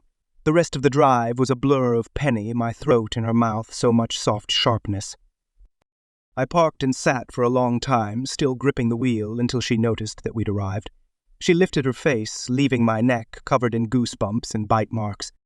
Her lips trembled. As good as you smell, you taste 1,000,000 times better. You taste so good that just biting me hurts you. I smiled slightly. Hopefully she couldn't see my lips tremble, such a strange witch. I squeezed her hand and forced myself to kiss her knuckles without scraping my teeth against them. If I opened my mouth on her skin, I wouldn't stop until I had tasted all of her. Even then, come on, Penny Lane. You'll have to nibble on me later. She sighed and got out, adjusting her skirt and bag before she took a deep breath that made her chest rise beneath her pale blouse. I glanced away as I waited for her to come around the car towards me. I was acting like a complete idiot about her. I'd slept with her enough times that I shouldn't hyperventilate at the thought of her curls on my pillow. But we'd slept. This was something else, possibly. Probably not what I imagined, knowing Penny. Anyway, not until I had her safely married to me and Zach's bond transferred to me. She took my hand a little bit shyly. It's interesting that I feel hardly any fear when I'm so close to you. Isn't it? I couldn't think of anything else to say other than the phrase that would persuade her to forget about princesses and instead examine my bed for potential hanging. No, this was going to go according to plan. I had a contract to give her first. I left her with the children, standing in the doorway watching her laugh and catch them in her arms, her hair swinging in an arc around her. She beamed at them, glowing like she glowed when she looked at me. Love. She looked like she loved every single one of them. Part of me wanted to take her away from anyone she loved so she could give me every shred of her affection. Fine, most of me, but a little bit of my humanity warmed at the sight of Penny showing affection most witches weren't capable of. I turned and headed to the corner of the hospital where my humans lived. When I got there, Missy looked up, hopeful for a second, before her face fell. Penny will be here in 45 minutes, or so. She's not particularly punctual. In the meantime, do any of you know this mage? I snapped my fingers and an image of the mage from the road appeared in the center of the room. Missy didn't say anything, but her reaction, freezing and then shrinking down onto the couch as though her bones turned to water, was pretty clear. He's your mage? I asked, snapping my fingers again so the figure disappeared. She stared at me with her one eye not blinking. He's not my mage, I'm his pet. I raised an eyebrow. Beg your pardon. Was that your former master? She swallowed before nodding, her brown hair bouncing a little bit. She'd fixed it so it wasn't just hanging in stringy strands around her face, so she'd look normal and pulled together for Penny. I wasn't being delicate enough, but we had to get through this before Penny finished with her princesses. Well, excellent. I'm going out. When I come back, I'll have Penny with me. Your hair looks nice. Gentlemen, watch after Missy while I'm gone. The human men looked uncomfortable, except for the necromancer who nodded from his chair where he read a newspaper. He wasn't behind bars today.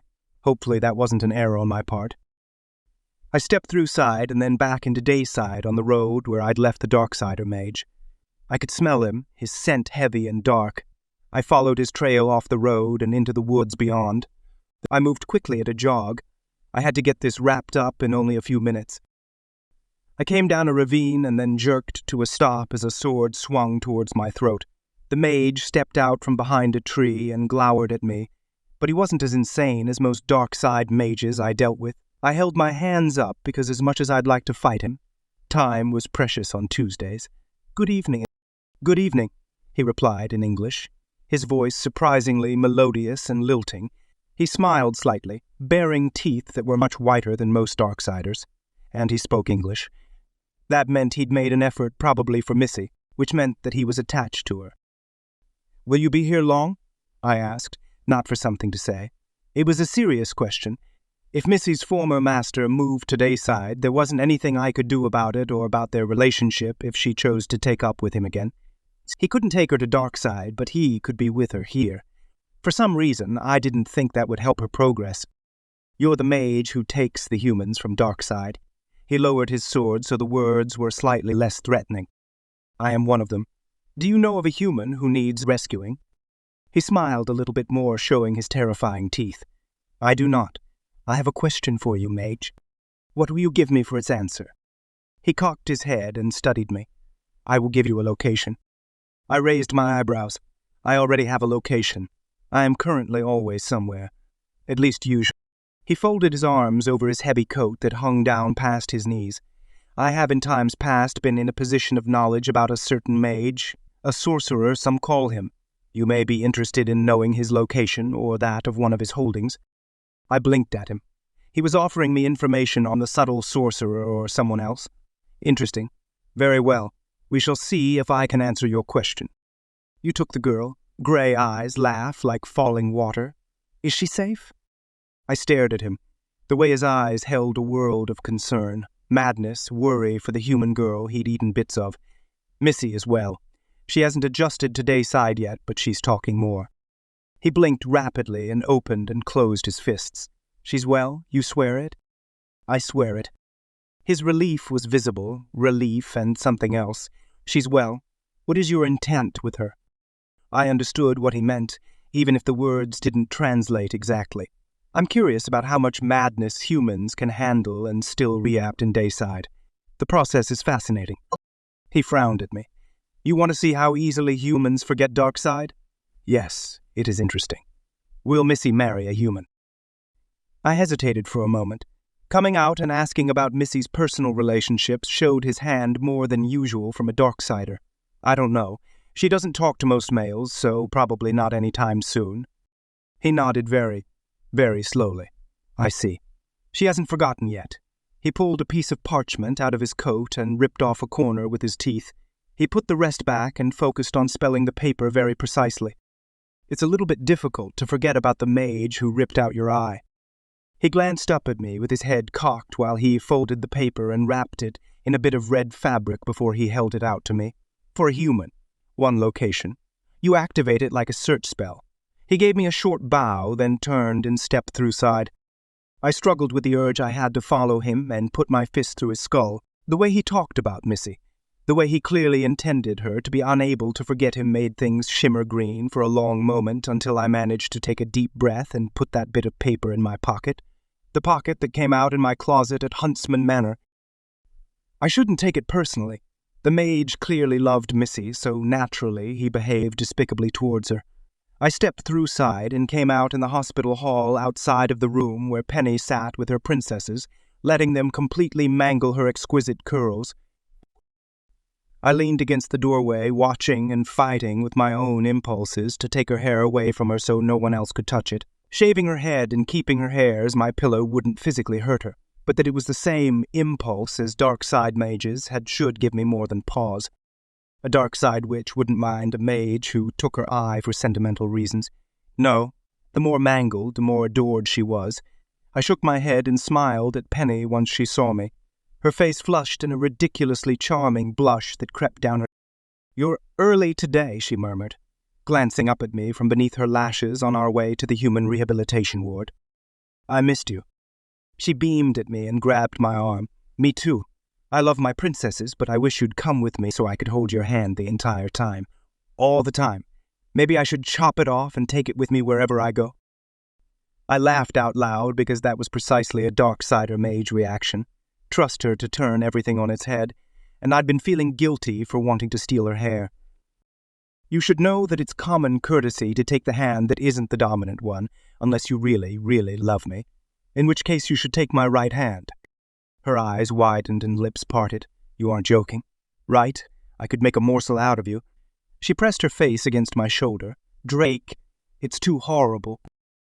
I pulled her head against me, my hand spread through her golden curls while I soaked in the feel of her. I wanted her to learn possession so she could hold on to me so tightly that I didn't have to worry that I would crush her with my own bone, deep aching for her. It took us a long time to get to my humans. Missy was a wreck, tugging on her hair while she curled into the corner of the couch, staring at the space in front of the television, while my humans shifted restlessly around the edges, all except the necromancer's. He met my eyes with a cold question in them. Had I really needed to ask Missy in such a rough way? Narcolo wanted to be certain that his human pet is being treated well. Missy gasped and shrank deeper into herself. He knows where I am? I blinked at her. I'd meant that to be pacifying. No, he knows that you are in my care under my protection. On the contrary, that means yes, of course he knows where you are. The necromancer's pet corrected, like he wasn't the human in this situation. Penny pulled her hand out of mine. Wait, the mage on the road, that was the psycho mage who ate Missy's eye. Did you kill him? I blinked at her viciousness. Not that I didn't like it. He didn't threaten her. He only wanted to know that she was safe. The necromancer's pet laughed. Oh, I'm sure that's right. Why else would a Darksider mage come to Dayside and get your attention other than to make sure some human pet of his isn't off its feed? Missy, how long did he have you? Missy shuddered and shook her head. I don't know. Time stopped. What year were you born? She stared at him and then shook her head. 1939. So he stopped time so you wouldn't age. That's a lot of effort to put into a pet. He either wants you back, wants to kill you, or wants to kill the mage for stealing you from him. He gave me a flat glare. You may have spent some time in the Burning Lands, but you haven't known a lot of Darksiders. Pity. You might understand yourself a little bit better if you had. I frowned at the necromancer's pet. Carl, you raise extremely excellent points. What about the rest of you? Any insightful tips I'm missing? Larry the bartender cleared his throat. What did he say, exactly? What language? We're all perfectly fluent in Darksider, so you don't have to translate. I studied him for a long time. He spoke English. He said he had a question. I negotiated for it. What did he give you? I hesitated. This really wasn't any of his concern. A location. He might know where someone is that A human? Penny asked. I smiled at her and stroked her cheek. A mage. He's been undermining some of our campaigns. Narcolo could find anyone, Missy said in an emotionless voice. Good to know. At any rate, his exact words were, You took the girl, gray eyes, laugh like falling water. Is she safe? I told him that you were. He asked me 2 more times. What else? The bartender asked, eyes narrowed like he was reading my face for lies. What else? He wanted to know why I did what I do and whether or not Missy was going to get married to a human any time soon. I apologize, Missy. He's a monster that you shouldn't have to remember, but as I discussed with the creature, it's difficult for a human to forget someone who took their eye. Penny hissed. You should have taken his eye. Next time, I said with a slight smile. I'll take both his eyes, all his fingers, and send him back to Darkside to be eaten by the Corwheelans. Those are slug-like creatures that follow wars, consuming corpses or anyone unable to move away fast enough. I can't imagine what Darkside would be like without them. She stared at me, mouth in a slight awe. None of this seems possible. It is, the necromancer's pet said, folding his newspaper and standing. You've never been to Darkside? Perhaps your mage likes you to think that you're human. He turned and went into his own private room. Penny sat down on the couch beside Missy, abandoning me. Penny grabbed her hand, the 3 fingers remaining on her left one. I'm sorry about Drake. He's an idiot mage. He thought he was helping. I did? You're safe here. No one is ever going to take you back to Darkside against your will. Missy turned to look at Penny, her head cocked before she smiled slightly. You don't understand? I still live there in my head. He used to make me wait for him for days, weeks sometimes, before he came. This feels like that. I'm just waiting for him to come and consume a little bit more of me. Penny slid even closer, pulling Missy over in a hug. I'd send you home if I didn't think my mother would torture you. No one could find you there, not even your psychotic mage. She pulled away while I stood there, grinding my teeth together. Penny should not touch another mage's pet, or anyone. I spoke loudly. I don't think that any of you understand. This isn't Darkside. Darksider mages do not rule here. Narcolo is welcome to try to hurt me and any of you, but he will fail. In Dayside, it is Huntsman who rules. On our way out of the hospital, I texted to make certain the hospital would be extremely well protected with magic as well as guards. Nothing was going to get to Missy or any of the rest of them. I spent the entire drive to the Chinese place going over everything I needed to improve security. Was I missing anything? What about Missy? Penny asked once we'd pulled up outside the Chinese place on the edge of Fairfield. I shouldn't have been so insensitive. I've been a little bit distracted tonight.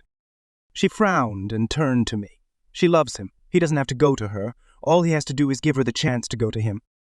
I sighed and leaned forward to kiss her. Brilliant, I murmured before kissing her again. She pulled away and got out, closing the door behind her firmly. We walked towards the restaurant, holding hands. Maybe I should stay there overnight? Absolutely not. She was signing a contract and spending the night in my bed, even if it was without me. It didn't have to be. She glanced at me with a frown. I'm worried about her, and I'm worried about the necromancer and Missy. We do not need you thrown into the mix. You're my witch. It would be the perfect revenge for the mage to steal you away from me. She smiled slightly. I don't think that I'd make a very good hostage. I stopped walking and turned to her, my fingers tightening on hers. I didn't want to go inside the restaurant and sit in separate booths. I couldn't. I stepped closer to her while she watched me warily. Penny, if I give you a contract, will you let me share a booth with you? She inhaled sharply and her fingers gripped mine. What kind of contract business? I cleared my throat. Was I really doing this? Into the gap, marriage, surprise. She stared at me, her grip getting tighter and tighter and tighter while her eyes went darker, not in a soft way, in a knife in a back alley kind of way. My mouth watered. You want to give me a contract? Why? I've decided to marry you. Congratulations. She frowned at me. You don't want to get married. Are you messing with me? She took a deep breath and shook her head, giving me a tight smile while her eyes grew even darker. Of course you are.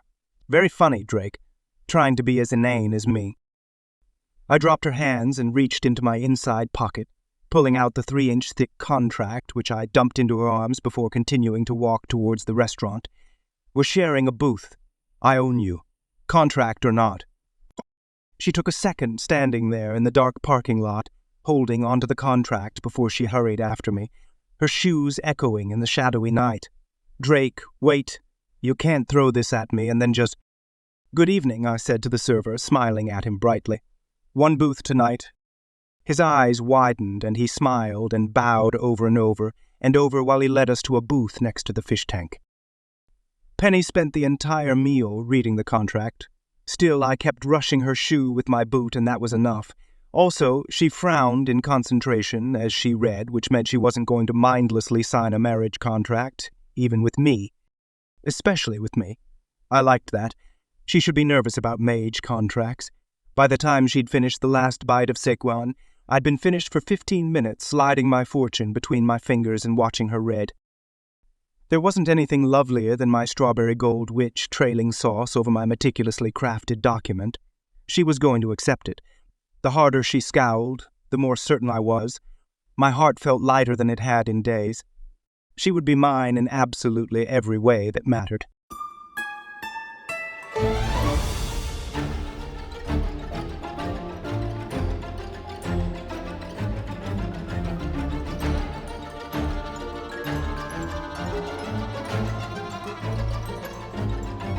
Blooming Black, Chapter 11.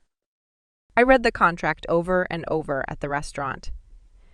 In the back on the way home, sitting on my own swinging bed with the papers spread out, Senior Mort nibbling on the corner where I'd gotten sweet and sour sauce on it.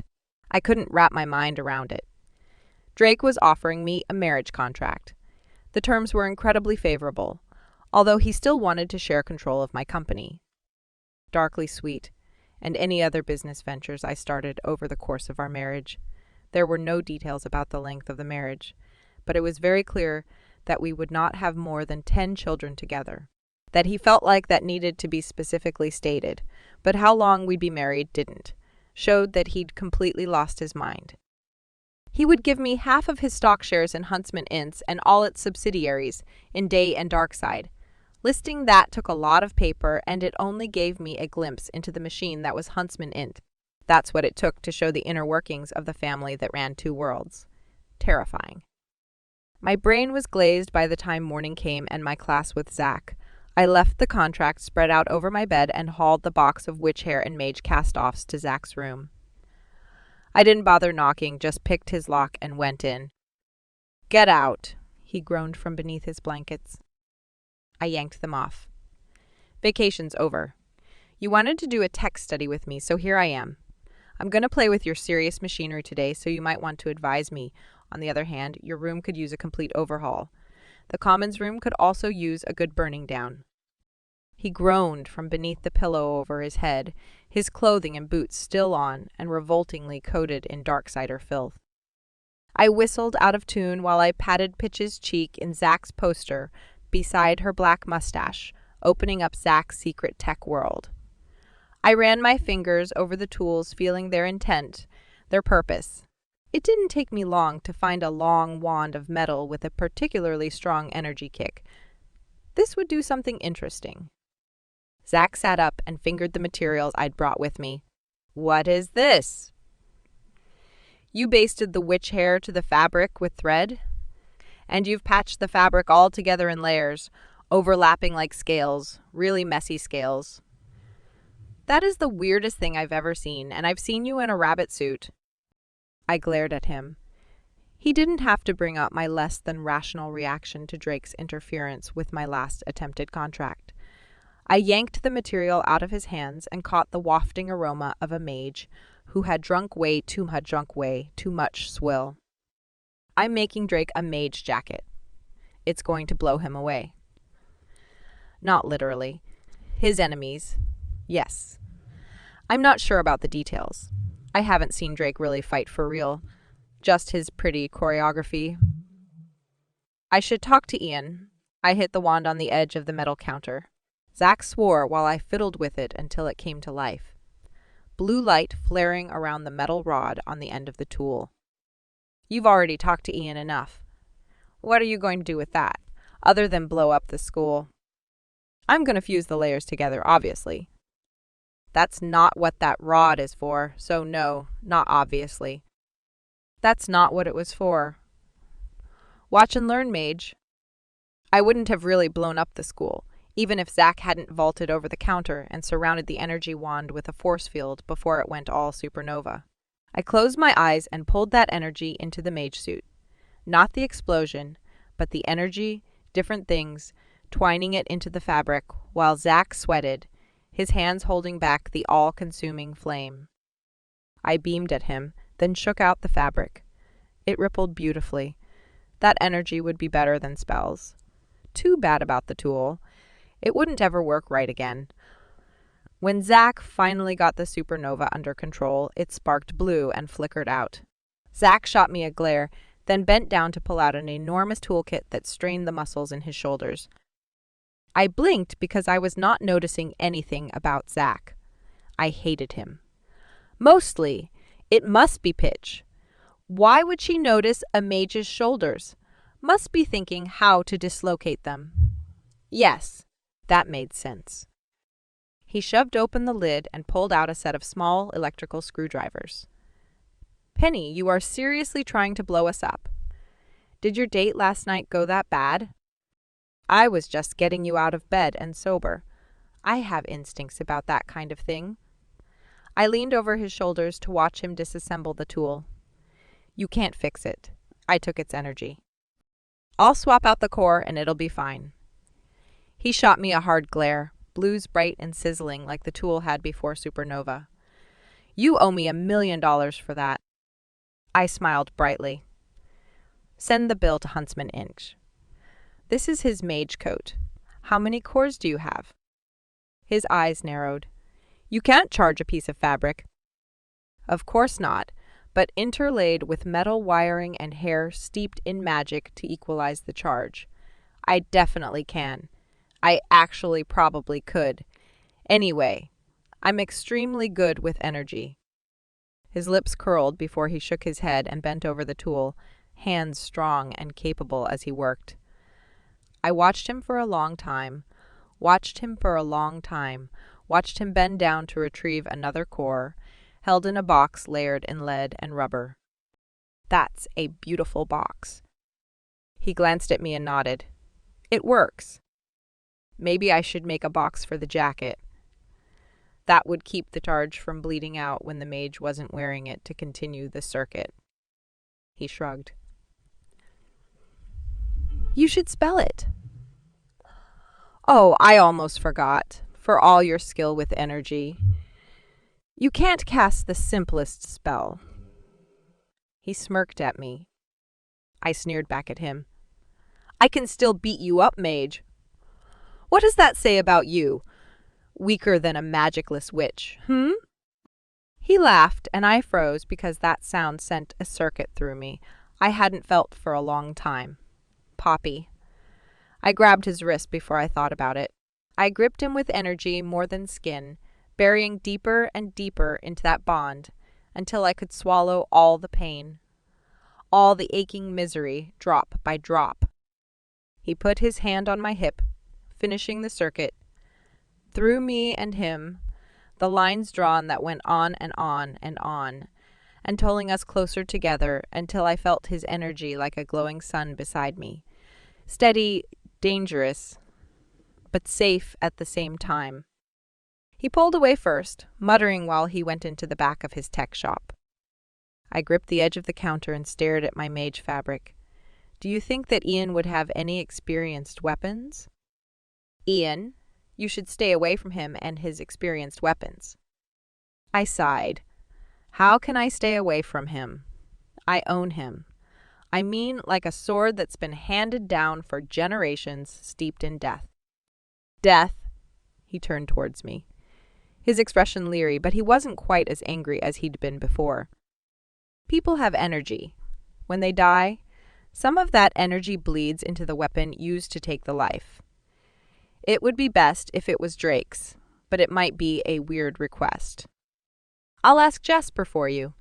It wouldn't be the first time I borrowed one of their ancient weapons. You aren't going to destroy it, are you? Of course you are, he glowered at me. Let's make it the most rare and priceless weapon they have. Rare and priceless don't matter.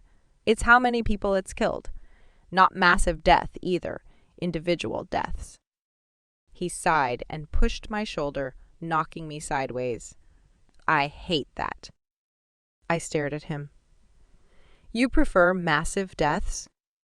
He studied me, then went back to work on the tool I'd roasted. You're insane. You're working on instinct with power that has taken millennia for mages to harness. And the thing is, it's fun to watch you almost blow yourself up. It's genuinely amusing. If Drake ever gives you a contract, make sure you have that in there. Your right to develop whatever random thing your heart desires with whoever. He frowned at his work while I took a deep breath and started stabbing the coat with a small glowy wand to stabilize the charge, over and over until our time was up. See you in linguistics, Zach. No matter what you do with Marilyn, I'm not going to beat myself up over it. You should only flirt with her if you like it. Life's too short. He looked up, his expression hard. Sometimes it's not. I went to his door and stopped, staring at the wood for a long time. So, you're probably still angry. I know you're still angry. And maybe that's just the new you. But if you could put the mad mage to bed for a few hours, I'm going to work on some herders tonight and could use an assistant. He didn't answer for a long time. Never mind. I left the room, but before I could slam the door, I heard him laugh, a crazy, wild sound that reminded me of Poppy. Classes were fine. Everything was fine, bordering on way too good to be true. Drake had given me a contract. I'd save my mother and get to kiss Drake every day 7 a.m. and p.m. That was one of the contract conditions. There was also a section on mustaches. And Jell-O. Drake had a lot of weird obsessions. Maybe that's what I was, one of his strange fancies. It didn't matter, not if the contract was on the level. It seemed to be real. Everything went by in an amazing swirl of people I beamed at and gave lollipops to. Drake's eyes positively glowed when he looked at me in ballet class, his hand lingering on mine, and then afterwards, him outside of the locker room, waiting to walk with me to my next class. He didn't mention the contract, but he didn't demand it back either. He'd waited until I'd completely given up to give me what I needed. That probably was a terrible personality trait for him to have, but I didn't care. It was hard to care when my fingers were tingling, and then at dinner that night, sitting beside him while we ate the most beautiful food in the world, and then afterwards, At the stroke of 7, he raised my hand and kissed it. Slow, sweet, his eyes soft and sweet, so soft and sweet I nearly melted into a puddle on the floor. "She's going to destroy your most valuable family heirloom tomorrow," Zach said in a conversational tone. "Tonight we're going to hang out in your room, without you." Drake dropped my hand and turned to give Zach a mild smile. "How exciting! Do I get to watch the destruction of my property?" "No. It's part of our class. No visitors." I chewed on my bottom lip while my stomach twisted. I couldn't get into the whole pitches herder maker thing with Drake until we were safely married. I couldn't live with him with all my herder stuff out on the coffee table. It would be a fun surprise for after we were married. Married to Drake Huntsman. It couldn't be real. I took a deep breath. I'm moving back into lilac stories. Zach and Drake both looked at me. Zach's expression went petulant, but he didn't say anything. Drake cocked his head as he studied me. His eyes went hard, but his lips twisted in a smile. "I agree. To be honest, seducing you while you were sleeping in my bed wasn't nearly challenging enough. This will be much more interesting." He caressed my cheek and trailed his fingers over my jaw down my throat. I breathed shallowly, incapable of resisting in any way. He smirked. "Try not to singe any curls. They're far more valuable to me than any number of priceless antiquities." He tugged on my hair for a moment, his long, pale fingers precise and strong. "Okay. What would he look like taking apart a tool? We should put that in the contract." I inhaled, shuddering, as I stared at Drake's back when he walked away. His shoulders filled out his suit beautifully, or maybe it was the suit. No, definitely the shoulders. When I got to my room, Zach was already there, organizing vials and prepping my Bunsen burner. "Come on in. Make yourself right at home." He glanced at me. "You're having Signora look over the contract. You should have Ian's contract mage as well. I'd suggest me, but you shouldn't trust me since I own you." I stiffened up. I hadn't told him about the contract, partly because it seemed like a dream, and partly it shouldn't be any of his business. What if he wouldn't let me marry Drake? I shouldn't trust you for a lot of reasons, but that's never stopped me. I am such an idiot. You put the elasticated resin too close to the heat. It's going to get brittle. We worked for 2 hours before I got up the nerve to ask him. "Zach, are you going to try and stop my contract with Drake?" He glanced at me with bright blue eyes. "If it were only you, it would infuriate. Of course I would, but Drake's a business mage. No one meddles in his contracts and comes out breathing, as long as you put a clause stipulating your ability to work with other mages. I'll allow it." I wrinkled my nose at him. Such a nice master. He smiled back, not at all a nice smile. But his work was impeccable. The next morning, I sat on the northeast side of Rosewood, the delivery ramp cold under my skirt, packages balanced on my knees. I had a lot of questions that I wasn't sure how to ask. If Signore had tried to poison me and let me blame Poppy, I would have to hurt him. I wasn't as angry about it as I expected. Finally, the brown truck rumbled towards me, no smoke trailing behind it like it had at home. I straightened up and took deep breaths.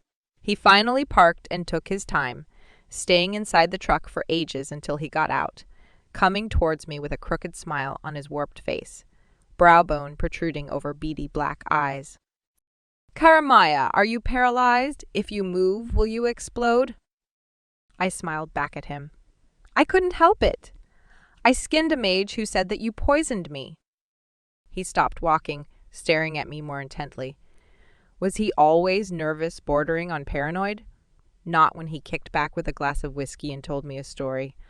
I saw the tourney. "Who is the mage you dragged off the field?" I was the one who had questions. "It's true. You poisoned me. Why? Why did you let me blame Poppy? I would have gotten over it. He started walking again, his pace slow, ponderous like his expression. You heard that I'm an assassin. I was hired to kill you. The way he moved was different than usual, smooth and sleek, like a shadow of a shadow. He wasn't trying to take up space and time the way an ordinary human would. I get that. But when you decided not to kill me, why did you lie about it? And why did you poison me like that, so slow and horrible after I'd known you for so long? That wasn't very nice, particularly when I still tried to take your pain, however sick I got. He flinched. I'd never seen him flinch from anything, but those words, as soft as I'd spoken them, pierced him like a dagger. Cara mia, when I first met you, I decided that I didn't need to kill you. You weren't a threat, not hidden away in Dayside with your mother. It was after your first tourney that I had my doubts. Let's see. I had been poisoned a month after my first tourney when I was 11. Such an intense year. I'd known Signor since I was 7 or so. What is it about me that's worth killing? Is it that I have no magic? That I have no magic? That I have no magic? That I have pitch? That I have extremely awesome herder? He studied me for a long time before he sighed and sat down next to me on the cement dock. Your mother was an assassin in Darkside before you were born. She made some enemies. I didn't. No, but you are tied to your family. We all are. I patted his shoulder, his massive, crooked shoulder. I could feel his weariness, the weight of that lie strangely heavy on him. He wasn't supposed to have a conscience, but fair was fair, and I had taken his pain. We had an inferred alliance, and poisoning me hadn't been part of it. All right, you're going to have to pay for that in pain. I beamed at him and patted his cheek a little harder than necessary. It made an excellent slapping sound and made my palm sting. I'm going to have a tea party, and you are going to come dressed up. What color do you hate most? I tugged on the lapels of his jacket, swinging like a 5-year-old. He hated that. Red. He didn't pull my hands down and move away from me. He just let me swing on him. Black buzzed in my periphery. He'd made me hurt Poppy. I did enough of that on my own. But aren't you the ruby? That's unfortunate. Very well, red. Red and pink. I'd have you bring some appetizers, but who asks a poisoner to do that? I put my hands on his hair, smoothing over the contours of his knobby head. It's like a cliff face. I used to imagine being tiny and finding toe holds in your skull. Not as bad as it used to be. When we first met, did you decide not to kill me because I took your pain? I drew it into me, the pain loose and burning. He'd held on to this pain for a long time. The lie. The harm he'd caused me, the pain was deeper for him than for me. I put my head on his shoulder when I went limp. I'd taken too much, too fast, but I was angry. So angry, and that made me lose control. Cara mia, when you took my madness. Your life is worth much more to me than your death. And Poppy? She knew that you did it, but I trusted you instead of her. I should be killed for that. I straightened up and turned my head to stare into his eyes. Signor, I want very much to rip you apart, but I have a mage contract that I need you to examine. It's very long and very strange. Of course, if you wrote it. He smiled slightly. I resented that smile. It was a game smile, a play. Pretend smile. That didn't mean anything. I shook my head. No, Drake Huntsman offered me a marriage contract. I'm almost sure of it. The tea party will be my signing of the contract. You'll witness it. Do you mind? I hope so. He stood, picking up my packages with the contract as well. I will despise it, just as you desire. I will be your witness, and I will wear red. And pink. He smiled slightly as he turned towards his truck. And Pink. I am sorry, Karamia, for the poisoning of your body, but mostly the poisoning of your mind against her. She hurt you enough on her own terms, but I needed you to trust me. So you could kill me without my resistance? Surely you know that I'm such an idiot. I would never allow something like the threat of death keep me from someone I loved. He hesitated before he sighed deeply and continued away from me. Yes, he knew. But he'd lied anyway.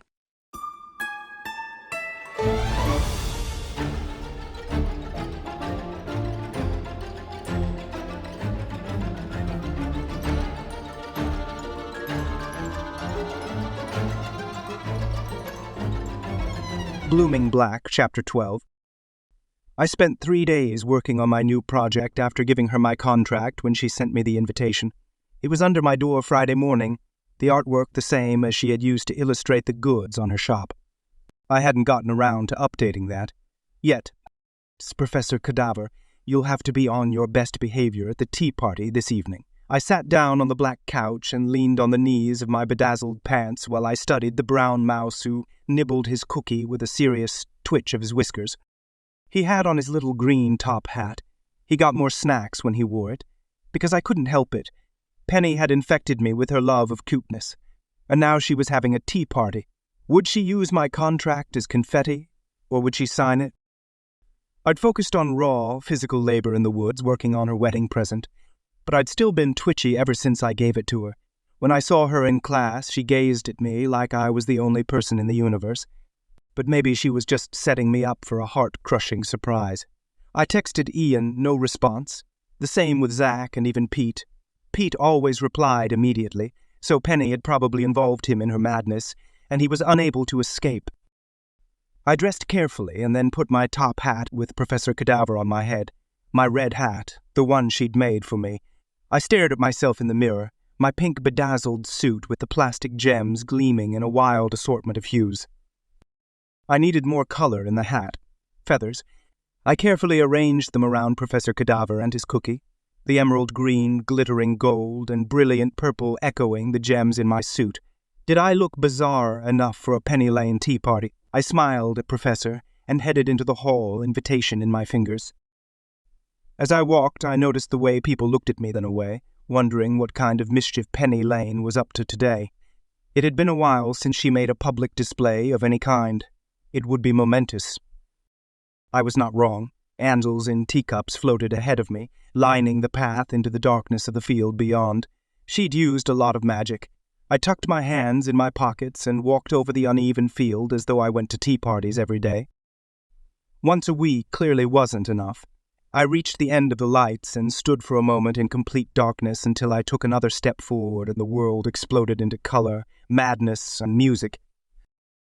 Penny Lane sat at a tea table in the center of the field, buttering a scone, while all around her floated musicians, dancers, and the contract.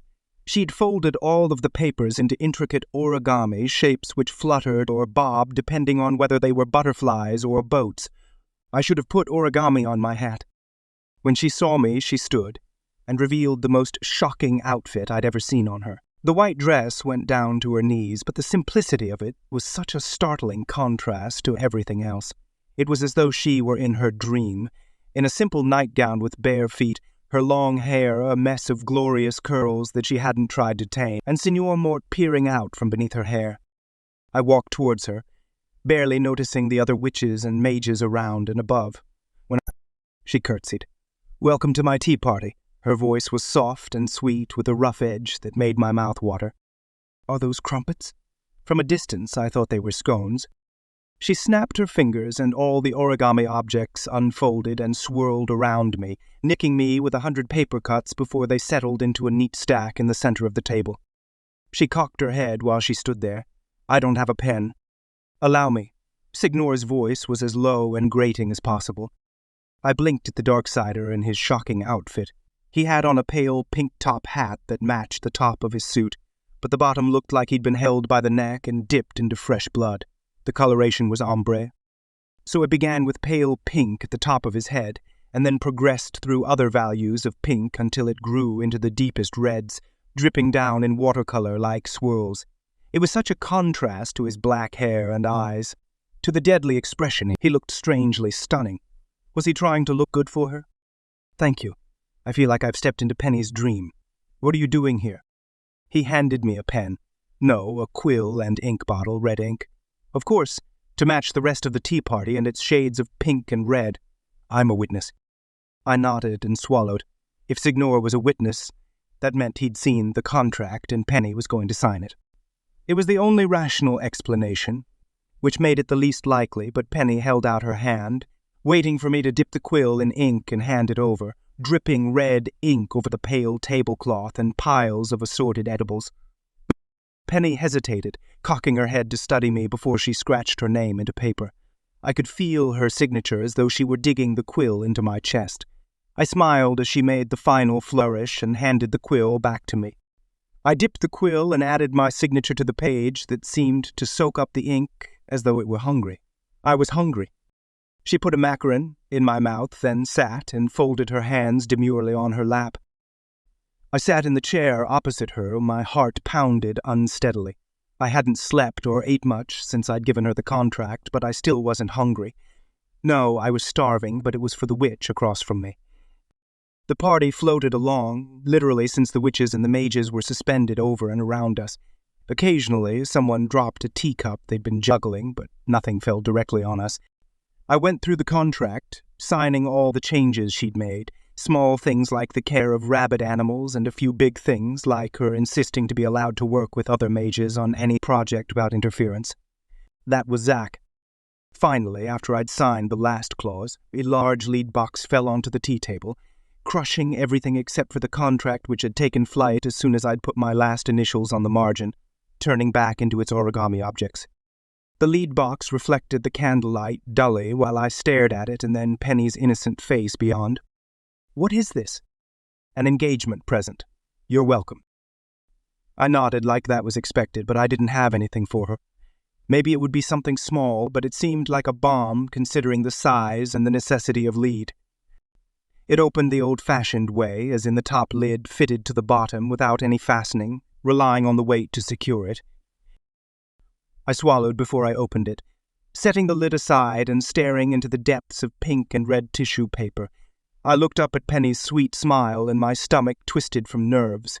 She couldn't look so sweet if it were really something that wouldn't bite me, could she? She'd tied ribbons in my hair when I'd been unconscious, vulnerable to her. She had a surprisingly deep streak of sweet. I plunged my hands into the paper boldly until my fingers found the object, the present. I pulled it out, holding it up for all to see. The mages and witches around had stopped their frolicking, and the music had ceased while everyone focused on the object in my hands. It pulsed like a live thing with a heartbeat, the fabric warm and thick under my fingers. It felt like power, like my gem suit times a million, and it wanted to kill things very neatly. I raised my eyebrow at Penny. Death magic? She flashed her most inane smile at me. It's pretty great, right? Try it on.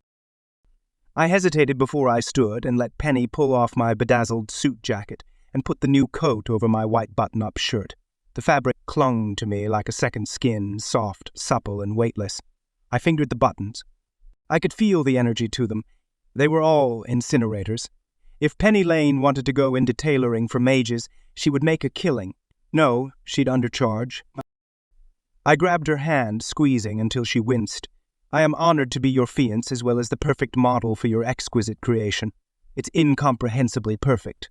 I can feel the restorative properties, but it's stable, organic almost, as though you brought it to life. The rest of my body hummed and prickled while the suit's energy filled me. It wasn't only power, it was love. She'd somehow poured love into the suit coat, so it felt like she was wrapped around me, holding me, adoring me. She blushed and bit her bottom lip. You like it? I swept her into my arms and kissed her. After the tea party, I noticed Viney muttering on the edge with Oscar. Collapsing the bubble that kept the tea party in and the rest of the world out also helped suspend mages because a few fell ungracefully to the muddy ground. You haven't visited Darkside recently. Signor's rough words matched his eyes, but not his suit. I straightened his lapel just to be irritating. Did you miss me? He bared his teeth at me. It took me a moment to realize it was a smile. Every battle you've fought, barring the ones where you've joined myself or the devil, have been for the sake of the deception, sorcerer. I blinked at him. What are you talking about? You specifically outlined which wars were to be fought. I did, and you consistently fought on the wrong side of them.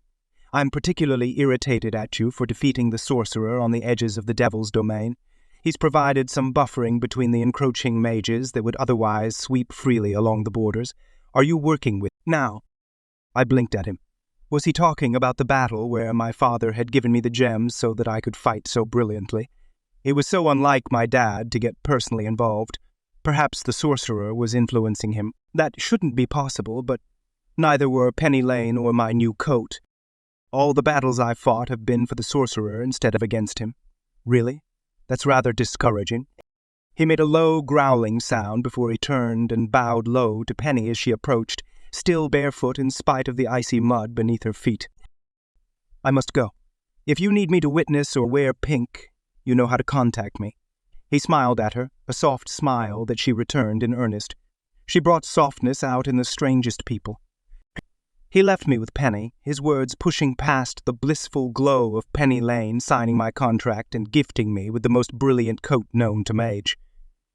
What were you talking about? I sighed as I took one of her pale, lovely hands. I believe he doesn't approve of the messes I'm making in Darkside. I'll have to be more cautious about the wars I win. Apparently I have to personally investigate each one and be quite certain I'm fighting on the right side. In Darkside it's hard to believe that there is a right side, but sometimes, apparently, there is. Tell me you love me. She inhaled sharply and moved close so her pale nightgown-looking dress brushed the front of my coat, the one she'd made me. I could feel through it as though it were bare skin, nothing more than a glamour directly connected to my nervous system. I love you. Can't you feel it? I slid my hands around her back and pulled her closer to inhale the scent of her. It's in the contract. You have to tell me that you'll love me every day. She swayed against me. I love you every day. I nodded soberly and brushed my nose against hers.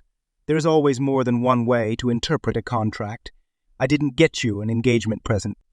You can give me something for the wedding. I smiled slowly. Oh, I will. I walked her back to her room while her chem witches and Viney took care of the tea party. Pete had been one of the dancers along with Ian and Oscar. Zach had not.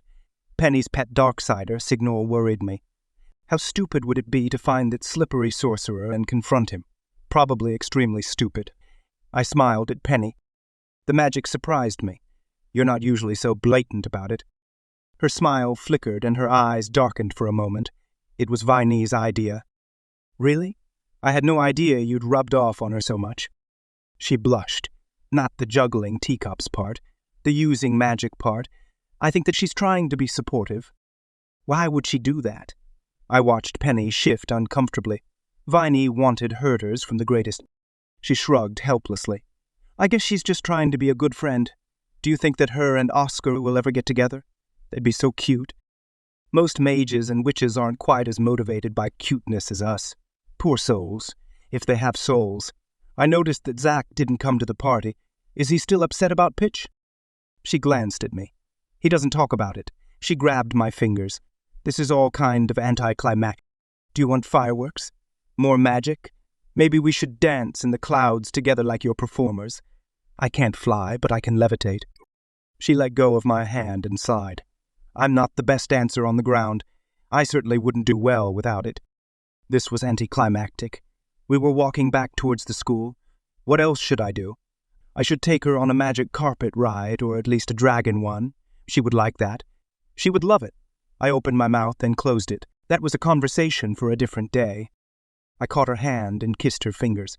I have a mouse eating a cookie and a top hat on my head. I don't think my neck could take whatever topped that. She sighed and wrapped her arms around my waist as we walked side by side towards Rosewood, lit up like it was welcoming us home. Drake, do you like the jacket? I pulled her tighter against me. No. I love it. I adore it with the single-minded obsession I usually save for cufflinks. You're going to have to be careful not to spoil me. I'm going to expect you to make me incomparable items sporadically. She sighed. I feel bad about the sword. I shifted my shoulders. Light yet unbreakable, strong yet fluid, I believe I know the one. Huntsmen have a lot of swords for you to transfigure into coats. I strongly believe that a mage can never have too many coats. She shivered, and I realized what she was wearing, a nightgown and no shoes. It was February. I shook my head and swept her up in my arms. I wove a spell around her that would keep her warm. She was so stubborn about not using her magic, odd for her to use it on floating teacups, but not on cold. With every step towards school, she clung to me tighter and tighter. She felt light in my arms, soft and sweet. We reached my bedroom with the black and glitter-speckled couch. She slipped out of my arms somehow, even though I'd had no intention of letting her go. Ever. She took my face in her hands and kissed my nose. I need to work on some things and then get ready for the tourney. I'm going to watch Viney. Hopefully she's better this time. I took a shaky breath as I forced myself to stay where I was by my door, not drag her to my bed. The contract was signed, but we hadn't quite reached touchdown. Do you want me to help you? I couldn't help the leer in my voice.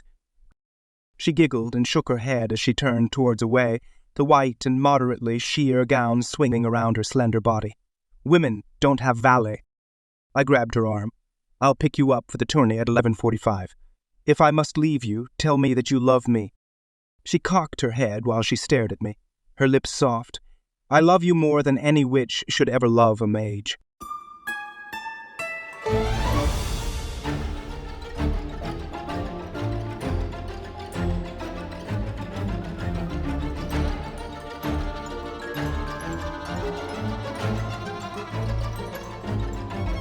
Blooming Black, Chapter 13.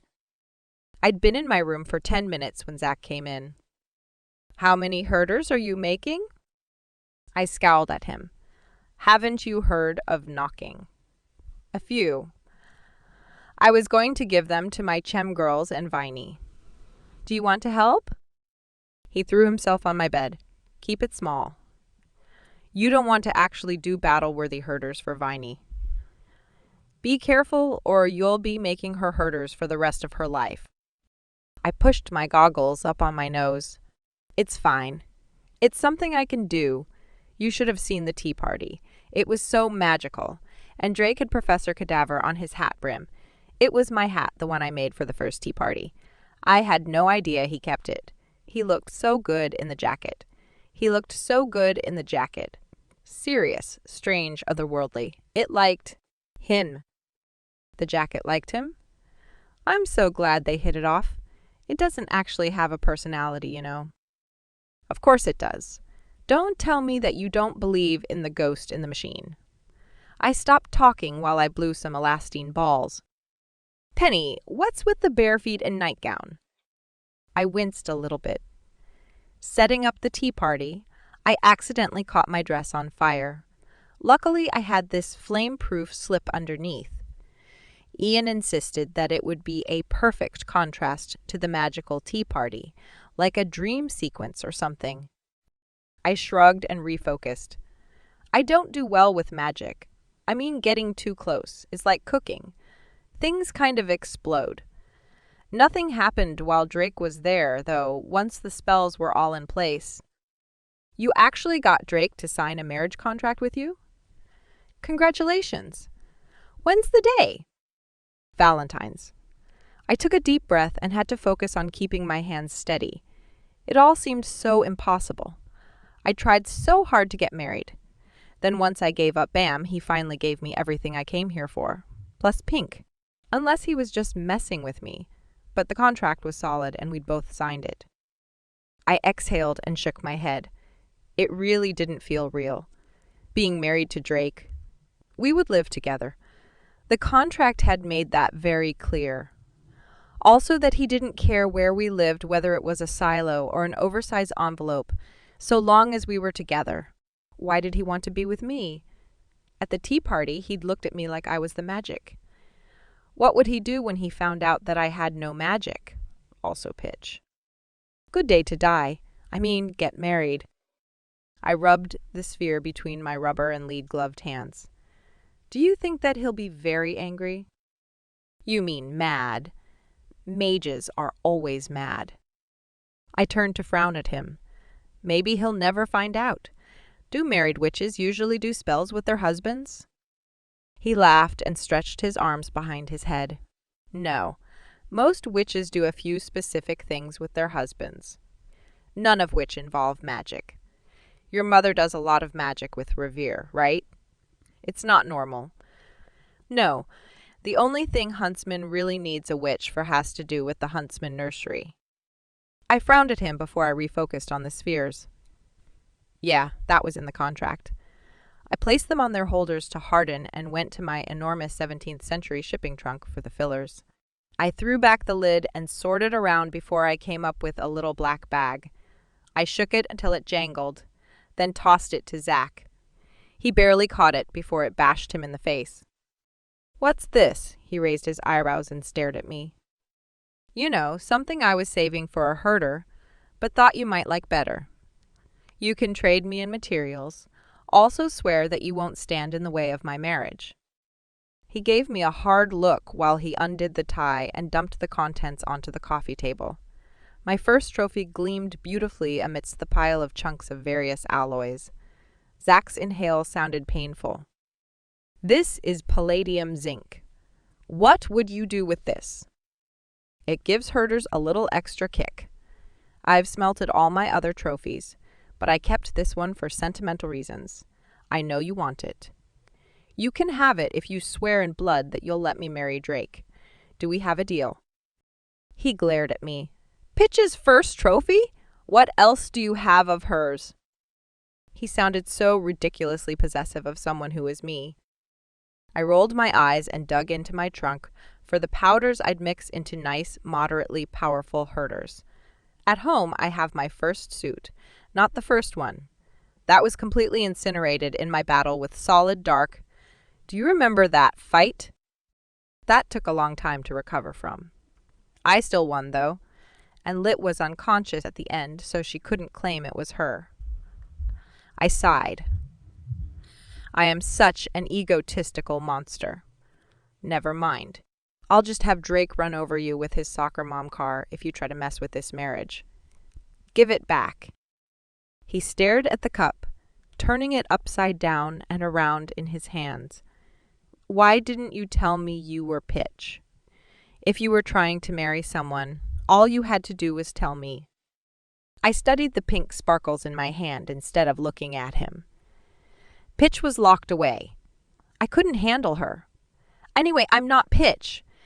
Pitch is a very small part of me that comes out to play sometimes. You'd be disappointed if you went into a marriage expecting Pitch night and day and got. I gestured to myself. So Pitch doesn't exist. Pitch is part of me. She wants to bite you. Often. She also wants to cut a mustache into your face to match hers. I shook my head. She does not want to know if you can grow facial hair. That's me. I think it's hard to tell. She's inside now all the time. Poppy used to try and get Pitch to come out to play. Pitch was her favorite. That's why you remind me of her. And I hurt you more than anyone else. I nodded. Except Pitch. I shrugged. That's not her, not really. It's the empathy. Come and help me with this.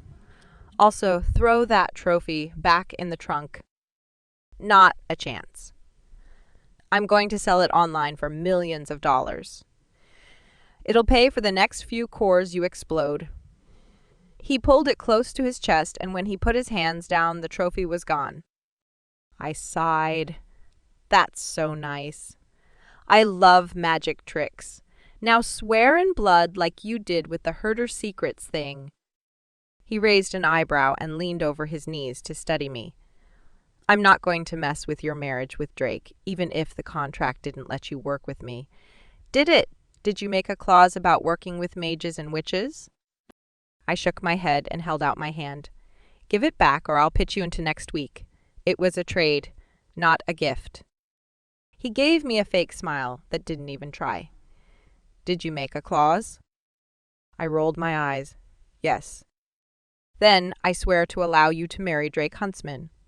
He cut himself and started bleeding on my hand, dripping blood on the floor. So gross. Small cut, Zach. Small. He grinned and stroked his hand, sending shafts of blue over his skin. You like real magic tricks. Lars knows magic tricks. The non-magic tricks. The non-magic kind. I wonder what Drake would do to him if you asked him to teach them to you. Drake likes Lars. Drake seems to like all the mages. Except Jackson. I focused on my herders, but my mind was in Darkside with the mage I'd skinned and the other one. The one with one gold and one gold and one blue eye, Mitch. How are you going to find him? I'm not. He's in Darkside. I can't touch him there. You own a few mages who happen to be remarkably good at ripping people apart. I glanced up at him. Would you consider? No. I want to make you unhappy. Make you suffer for being Penny instead of Pitch. He cocked his head and studied me. Just kidding. I mean, I'm not, but I'd love to rip apart a mage who worshipped Lit instead of Pitch. I'm a rabid fan, you know. I nodded and bit my bottom lip. Still? He glanced away. Don't let Ian sleep in your bed again, or I'll seduce all of your chem girls plus Viney. She wouldn't ever let Ian heal her, so you'd just have to stare at her broken face forever. I wasn't even there. What do you have against other mages? Whatever. It's a deal. I grinned at him and got out my needle, filled it with my swirling miasma of sparkling filler, and started on the mostly set shells. Zach couldn't stop me in spite of him owning me. Not after that bloody oath. His blood was still on the floor, but I couldn't clean it up until I was finished with this batch. When Zach put his hand on my hip, I exhaled while the aching grew and then shifted into something comfortable and crackling. I leaned against his chest while I worked, his strength and energy soaking into me. Did you ever kiss Poppy? She kissed me with red-hot pokers once. Is that what you mean? Pitch came out after that. Poppy kissed Pitch. I don't usually remember when Pitch gets angry. She's not really a kissing person. Kiss of death. Pretty much. Do you think that Drake would be unhappy about Pitch? He'll probably do something terrible that makes her angry, and then he'll realize his mistake. Maybe I should tell him. It's not fair for him to marry me without knowing what I am. You shouldn't worry about being fair. Drake needs a devious and psychotic witch to keep him in line. Although it seems like what he wants is a soft, sweet, delicate witch he can utterly consume. Don't worry, Penny. There are many sides of Drake you haven't ever seen, and mostly likely never will. He has a monster inside of him that would make Pitch look like an angel. An angel of death. I glanced over my shoulder at him, and he gave me a wild Peter Pants grin. Pretty much. So, do you want me to tell you what I found out about your Darksider mage? Signor? The one you're hunting. You'll have to give me something in return. I already gave you my trophy. Ask me what I want. And make it sound good. What do you want, Zach? That was terrible. You'll have to work on it. I want you to help me with my mech suit.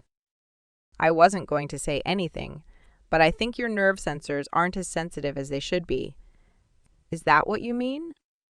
He snorted and pulled away from me. No, I mean imbuing it with energy. That much tech gets messed up when I apply my energy to it. You'd have to start from scratch, work with the raw materials and process until it goes live. That actually sounds really fun. I set down my needle and took off my gloves. I turned to Zach and crossed my arms. Now, tell me about the mage. He wants to meet you. I stared at him. You've talked to him? He shrugged. I've been texting Jackson. Apparently this Mitch guy wants to find out from you about Poppy's death. He was sure that you killed her. Apparently you convinced Jackson that you thought he killed her, so now it's a mystery that you both want to solve. He thinks that you can help each other.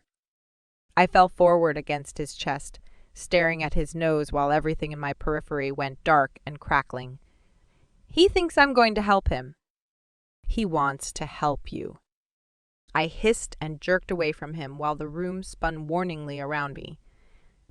Yes, tell him that I would love to help him. I would adore the chance to meet him in the flesh, every drop of soft, delicate flesh. That does sound pleasant. That reminds me. He waved his hands around flourishy and pulled a pair of pink gloves out of the air. I gasped, half from the magic, half from the fact that I knew exactly where he'd gotten the skin for those gloves, and it hadn't been at the store. You made Jackson's skin into gloves. Do they fit me? He nodded, eyes glittering with barely held back energy. I did a very nice job on them, steeping them in spells and energy. I shivered and stepped away from him.